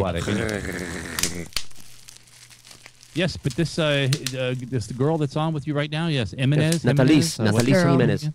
This girl, this chick, this broad, this dame. Female radio. Girl. Yeah. This is international Did you hear my interloper. compliment earlier? Did you hear what I said? No, they were talking over you. Boca doesn't want to use headphones. Did you hear me now? Yeah. I hear you okay, yeah. No, I just wanted to say to you, you're damn good, okay? I mean, it's like you really are pretty good as a radio person. I mean, you've got, I don't know where your experience came from or whatever, but I've been listening to you. Connecticut School of Broadcasting. Nat? You brought life to that show. To which one? To this one? She's on this one and that show with those other two clowns. Oh, he's only saying that because he just turned the viewer on. Byron doesn't miss a show on this radio station. No, I am talented. She is talented. She can juggle. She can twirl a baton. Funny, you're funny. No, I'm that's you, talented and you George. are funny. She makes whole, complete sentences. Yep. Phrases and everything. Yeah, it's good radio. Yeah. I mean, like I Subject. said, when you joined that show, Well, she's just all of a diagramming sudden the I whole was- show. I found myself listening to it, and I was like, "Wow, Yeah. you're actually pretty good." Do you have She a is show good. experience? She doesn't end with a preposition. She was on a reality show. Oh. I mean, that's not everything. Her resume, she's got Great a big, education. fat, bulging resume, but that's just the most recent claim to fame thing. That's how it is in show Yeah. business. It's like, what have you done lately? Oh, that reality show. She came in fourth, Well. Esta Belleza Latina. And I looked at these the other people that, and it's all politics. I looked at the other people that came in ahead of you. All politics. I'm sorry. I'm sorry. I'm so sorry. That was all politics. You What know, can we do? I don't want to say how they won, but it wasn't because they were beautiful. All right? Ay, Jorge, stop it. We got the most beautiful negrita on that show right here. We got a new Dropbox here. We don't need that. We don't need the Maribel drop anymore. Hey, and Boca's not bad. What? So what is that, Byron? I said Boca's not all that bad. Be nice. I don't get it. That must have been a non sequitur. Yeah. You just said that she was the hottest margarita. I said negrita, which Okay. is a small black person. I can't even pronounce that. Negrita? Yeah, you got to roll it a little bit. You can No, do it. I'd You can get do it. arrested if I said that word. Probably with your racist background. Probably. Yeah. Yeah, lay off the black people, will you? Yeah. He's the only guy that tweets wearing blackface. Oh my God! This has got to be fixed. And it's so untrue. I mean, I'm not like that. It's like, but I have this No. because I'm honest and I say what I feel. That's right. You know, I've been bestowed a moniker that's untrue to me. Byron doesn't dislike black people. He thinks everyone should own one. Wow. Wow. See, That's my rim just shot. not true. It's I just know. not being. But I have to live that down, man, because I used to do a much more conservative show in the past, and it was really just Racist, show business. right-wing, hood-wearing, Nazi armband, swastika, kind of a show there. For the black-toothed hillbillies up there where you live. And now I smoke weed and do a reggae show. So, Yeah, there you go. But if you turn your camera on or watch the replay later on, you'll see this incredible smoking device. Oh, That's I can't wait to see it. I will state turn it on. of If the I turn it on freaking now, art. Are you watching now, Byron? No, he's not watching. He's not watching us. No. What's you turned your Boca mic off wearing Bebby. today? You turned your mic off. What's Boca What's wearing that? today? There you go. Negligee, black Panties. negligee, crotchless panties, little Nice. peekaboo, Crotchless the nipples, panties the and nipples and a poking hole out in a through it. chair. Nice. I got a nice. crotchless T-shirt. Yeah, it used to be the only thing negative about Boca was he was very unattractive. So now I don't mind hanging around with him. There you go. There you go. But don't He was always talented. Yeah. By the way, Suds is wearing a low O shirt. I don't even know what that Plunging means. O. As opposed to a plunging V. Anyway. Oh. No, for the viewers at home, I used, I had the... Oh, did you break my doorknob again? I just had that fixed. When you go into the magic bathroom with the windows to the world in this Oh, my place, God. he's got this thing rigged. Of course, Natalie You know, is here you understand today, that so- doorknob doesn't come off if you actually use it correctly. Here, is it This is the third time I've had to fix the doorknob. You know when the doorknob comes off in people's hands? When they pull on it. It But- doesn't... What are you doing? You can never leave. I just had it fixed. I had it soldered. You know when it pulls off into your hand? When you pull on it, it closes like a normal door. How many doorknobs have you pulled off into your hand? I never don't know, have. but I was Never expecting have. Marty Ingles Yeah, I on can the never other side. Why are you? You must have Touched to. him You before put your the door foot. handle He off. puts his foot on the door and then just pulls on it until it comes off in his hand. Why would you pull on that? And it's impossible to replace those classic doorknobs there. Real those glass. 1930s Florida style. I've had that doorknob fixed. This is going to make time number 4 that I've had the handyman come in and I say they keep pulling it off. And the guy last time said this isn't coming off this time. And I said you'd be surprised. Be real surprised. Wait till Boca gets here. He'll pull it off somehow. Yep. They usually do. He pulls off knobs all over town. On that note, Byron, I want to wish me happy birthday. I'm going to say happy birthday. Did you hear the little ditty that H-Love did for you? No, I was. I saw got your it here. chat. Oh, you got it there? Somewhere, yeah. I'll find it. I mean, I could play it off from here. It's 39 seconds. Well, if you got it, play it. Yeah. Well, we'll play it. And, say goodbye, and then we'll play it. How's that? All right, sounds good. See you guys. Bye, Happy Byron. birthday, Thank you very much. Man, you're doing great. Give my love to Lovey. Adios. Yep. All right. You got it. Bye. Bye. We're a ghost. Byron Eggers, ladies and gentlemen. Do you want? So, are you playing that thing, or am I? Or because I wanted to go into go a play because it'll take fucking ever to find Okay. it. Well, I'll put it in. Did he say where he put it? I think it should be under birthdays. Under birthdays. That's I don't where even know I what that found means. And there's no folder. There's no birthday folder under the Stand by, Dropbox. ladies and gentlemen, as I try to access files on this. What did he call it? This is I found it. oh, okay. Hi, this is H Love, the star of the Byron Eggers Show. Wishing my friend Georgie the best birthday ever. I hope your presents keep on coming and coming. I'll give you mine at my next trip to the penthouse. That didn't sound too slutty. Happy birthday! That was a little medium Wow. slutty, but that's just how I like it. All right, so we're not going to take a break. I'm just going to keep on popping bubble wrap and leaning on Suds. What, are you out of material already? I got lots of material. We haven't even talked about Walking Dead, but Suds has a pocket full of notes over here. That takes precedent. Oh, wait, one moment, ladies and gentlemen. The inimicable Bruce Silverman. But that's not true because you've imicaled him. We're going to talk Bruce Silverman, ladies and gentlemen.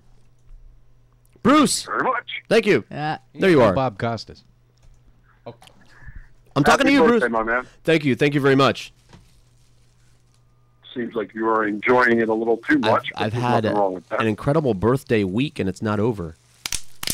Hey, it's always good when it falls on a Thursday. You get like 74 days out of a birthday. I that guess, but it started on Monday. People have been very nice to me. I'm touched. That ends tomorrow. My heart is warmed. Probably. It can't go on forever. But well, thank you. sure it can. I think you should celebrate your birthday 374 days out of the year. Okay. I'll start yesterday. I think you started on Monday. Bruce Silverman, one of our oldest running shows here on SoFloRadio.com, our Monday night sports show, 7 to 9 every Monday, Silverman on Sports. Can't wait for that new promo that I've been bitching about forever. Oh, am I supposed to get one to you? Yeah, whatever. One that ends a little bit tighter than that other one. Not that I'm a bit picky bitch, but you know. I would actually prefer if the great Suds Coleman would make me a promo. Well, I don't know if he does that kind of thing anymore for free. Or sports. He might. He doesn't know anything about sports. He just knows what's going on over there at the other end of the... All the better for a promo than for somebody that knows nothing about sports. Beautiful. I'd be just like an owner. You'd be just like Big and Little Enos, the two idiots that own the Marlins. Oh, man. Well, look at that. Phone. Thank you so much for calling in, Bruce. No worries, my man. Enjoy it. Enjoy your new 4-foot graphic snow water smoking. It's a water pipe. It says it right on the side. Precision engineered for tobacco. Why? Wow. When's the last time that you actually smoked in precision? I can't remember the last time I smoked at all, but I know that. See, if you put you can. Since it was engineered for tobacco, I bet you if you put anything else in here, it would just burn right up. Yeah, not be any good. Well, enjoy it nonetheless, and happy birthday! I think you look phenomenal for 74 years old. Thank you, thank you. It's all that clean living, if you believe that. Bruce Silverman. Oh no, the call just hung up. That I was gonna. We had a call ringing with a weird area code. What was it? It was probably Gilbert. No number over here with a weird area code. Want me to call it back? Because we can do that. Yeah, We have the capabilities over here. No, that's Byron. Don't call Byron back. Oh my God. I'm sure he has more to say. Byron, you know, he's got a great voice and he can just talk and talk and talk. That was just so funny when he called Nicole that day. Yeah. Nicole didn't know who he was. Oh my God! Of course. Okay. Why you get a different phone every single week? You go to the gas station, you buy the disposable telephone. It's made out of paper. It's ready to go. You just buy it. They scan it, and then you pull a little tab out that activates it. The phone number and the battery expire at the same time. You flush it. Down your toilet. It's called a flush phone. It's for drug dealers. And then you just go buy another one. You actually buy them by the 12-pack. Great show, son. I don't drink. Oh, I'm going to be taking care of that here very soon. Yep, we're going to have a tequila sampler. I bet you're going to use George's thing, too, to take care of it, huh? Yeah! It's a Morse code call. That's right. Yeah. Ding to you, too. You're making modem sounds with your mouth, Clem. Why, I'm amazed. Even for you.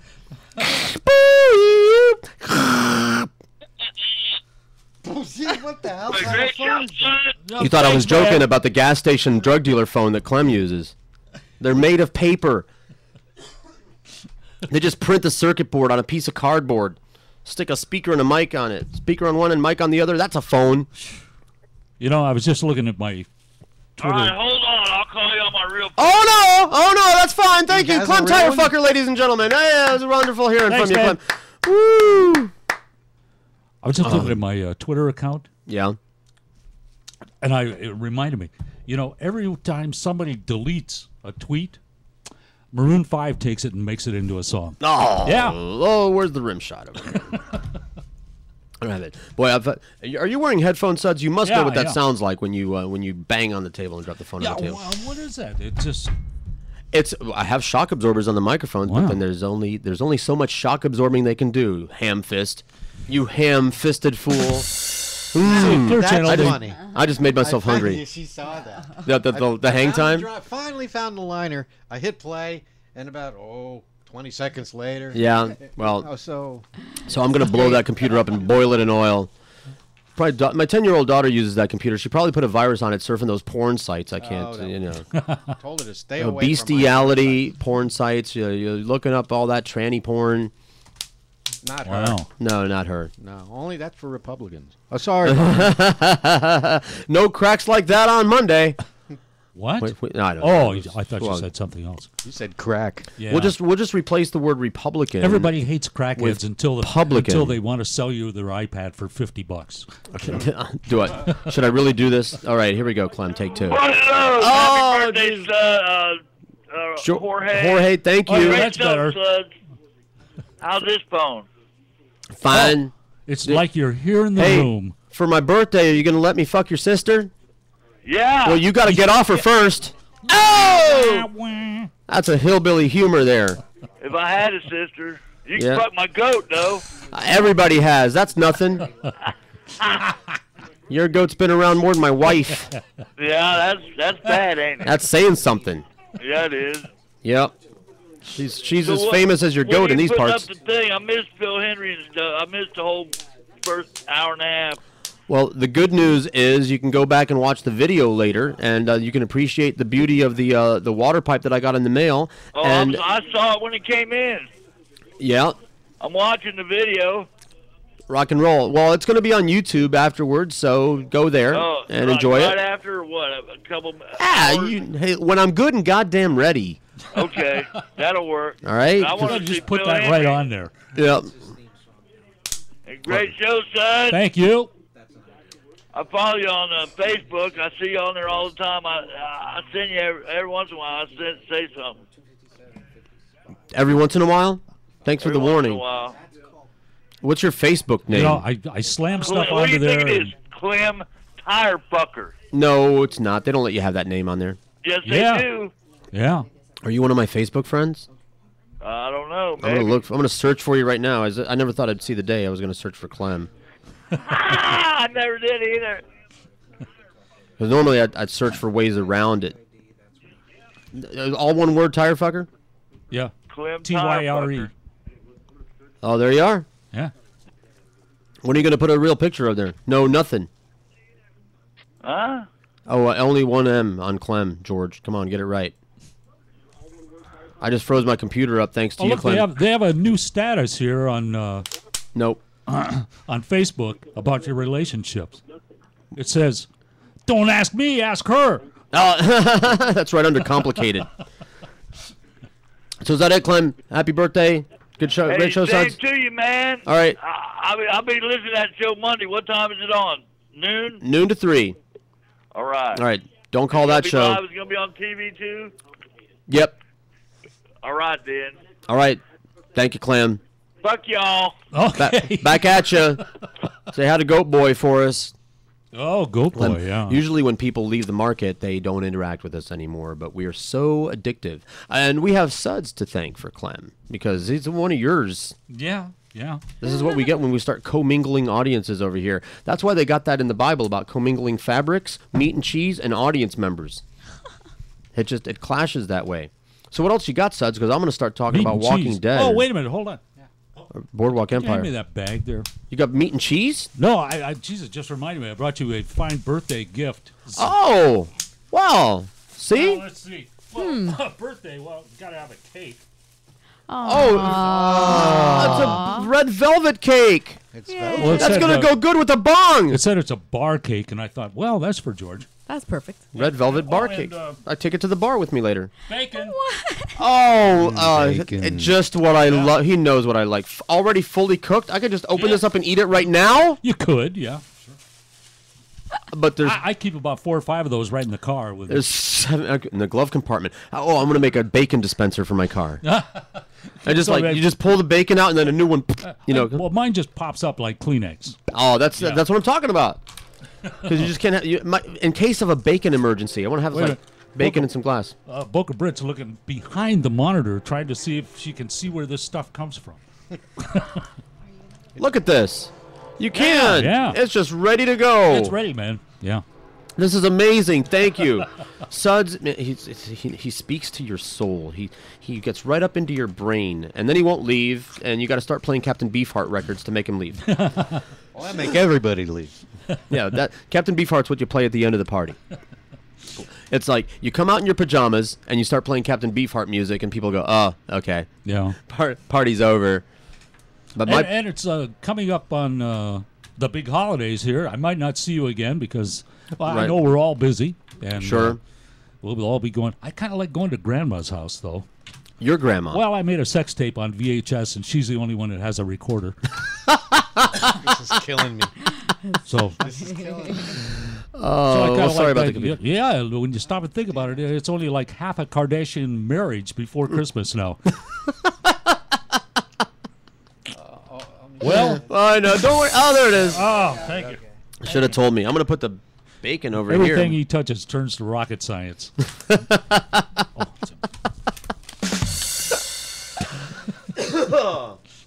Oh, what? Well, I think it's been a good show despite the It was a technical wonderful show, Jorge. disasters. Thanks to Phil Henry and Nat and Boca and Nice to talk to Phil. Byron. Yeah. I wanted Phil Latzman to call in, but I heard, like, is he not on NPR anymore? Because He's on there. I heard him yesterday. In the morning?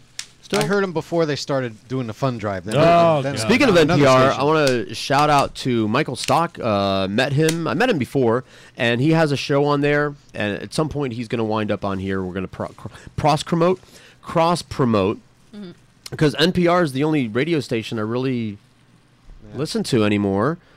And it has nothing to do with liberalness. I want to hear some news in the morning without. No offense to Paul and Ron. If they get off the baby whales, they do the news. But Right. I said do. You did just say do. Okay, now. What's wrong with the baby whales? I want to hear the goddamn news. I don't want to hear about the baby whale. Oh, yeah. Well, the news. They have a social conscience. Well, that's nice. You can do that midday. In the morning, I want to hear the news.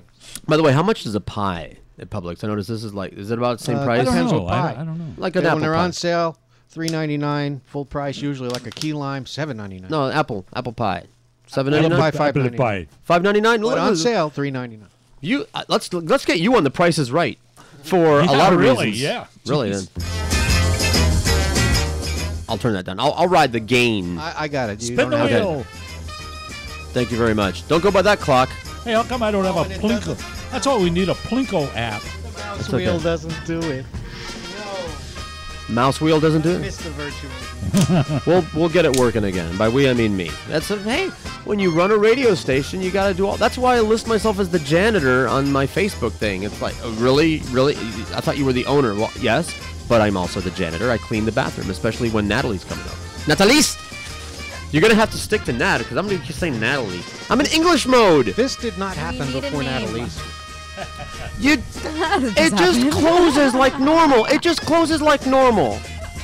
You have to pull really, really hard to get it to come out in your hand. What were you trying to accomplish? I like the flathead screw to hold it. Unbelievable. Well, the last person that the guy that painted the apartment, Bruce that painted the apartment. He also locked himself in there by pulling the doorknob off. Now he had a stroke and Parkinson's. Oh. That's why he doesn't know which way the door opens. What's your excuse for not knowing which way the door swings? Old girl. We still got a minute. We got a minute and a half. Oh, well. Remember at the beginning when I said don't use that clock? What's that say? Hey, baby, I drank a lot of booze. I got plaster and it scrambled my brain. Well, I'll tell you what. Wow. What? Let's wait another minute. Okay. We'll wait another so minute. Much fun anyway. I got to set up the sheet play. Get them out. Yeah, pull the notes out. Hey, wait, we could have a lightning round. I wasn't ready. I told you I had to set up the sheet play. Good. Have a lightning round. We didn't talk about Walking Dead. It continues to be good. Boardwalk Empire. Oh my God. I know. Oh my God. I told my daughter before the finale when we saw the Phantom, when we saw Richard. Is that his name? The best. When he saw him pulling out all of his guns and he's gonna go Travis Bickle. Yeah, he did. He went Travis Bickle on their ass. Did you see the pie charts? Did you see I posted that on Facebook. I sent you the email. Yes. The characters. I know. They got him down. Explained with favorite pie charts. character, Don't put your notes away. Richard the Phantom. But we're not going to give anything away because you're going to forget about this conversation by the time you catch up. Definitely. Boardwalk Empire. And Breaking Bad is not in the news right now, but still. When does that come back? I don't know. Next year sometime. Well, I'll wait. I'll wait and be patient. And it's only 6 more weeks till Downton Abbey. Or Abby Dalton. Yeah. I play a very nervous butler on there. Hope you like it. I like all your roles, Suds. Yeah. Okay, now we got 15 seconds before we go out. All right. Thank you, Boca. Thank you, Nat. Thank you, Suds. Thank you, Phil Hendry. Thank you, Byron Eggers. Thank you, Bruce Silverman, for making this a wonderful birthday show. The She Play, she's only rockandroll.com. She Play coming up next. Then it's Post Time with JJ and Sam. Then This Week in Auto Racing. Don't miss that with our friend Captain Hook, who was on a little bit earlier. And then Beat the Spread from 7 to 9 tonight. It's going to be live also with JJ and Sam here on SoFloRadio.com. Hey, baby, I drank a lot of booze. I got. See? Now. What does that say? Wait, what? What does that say?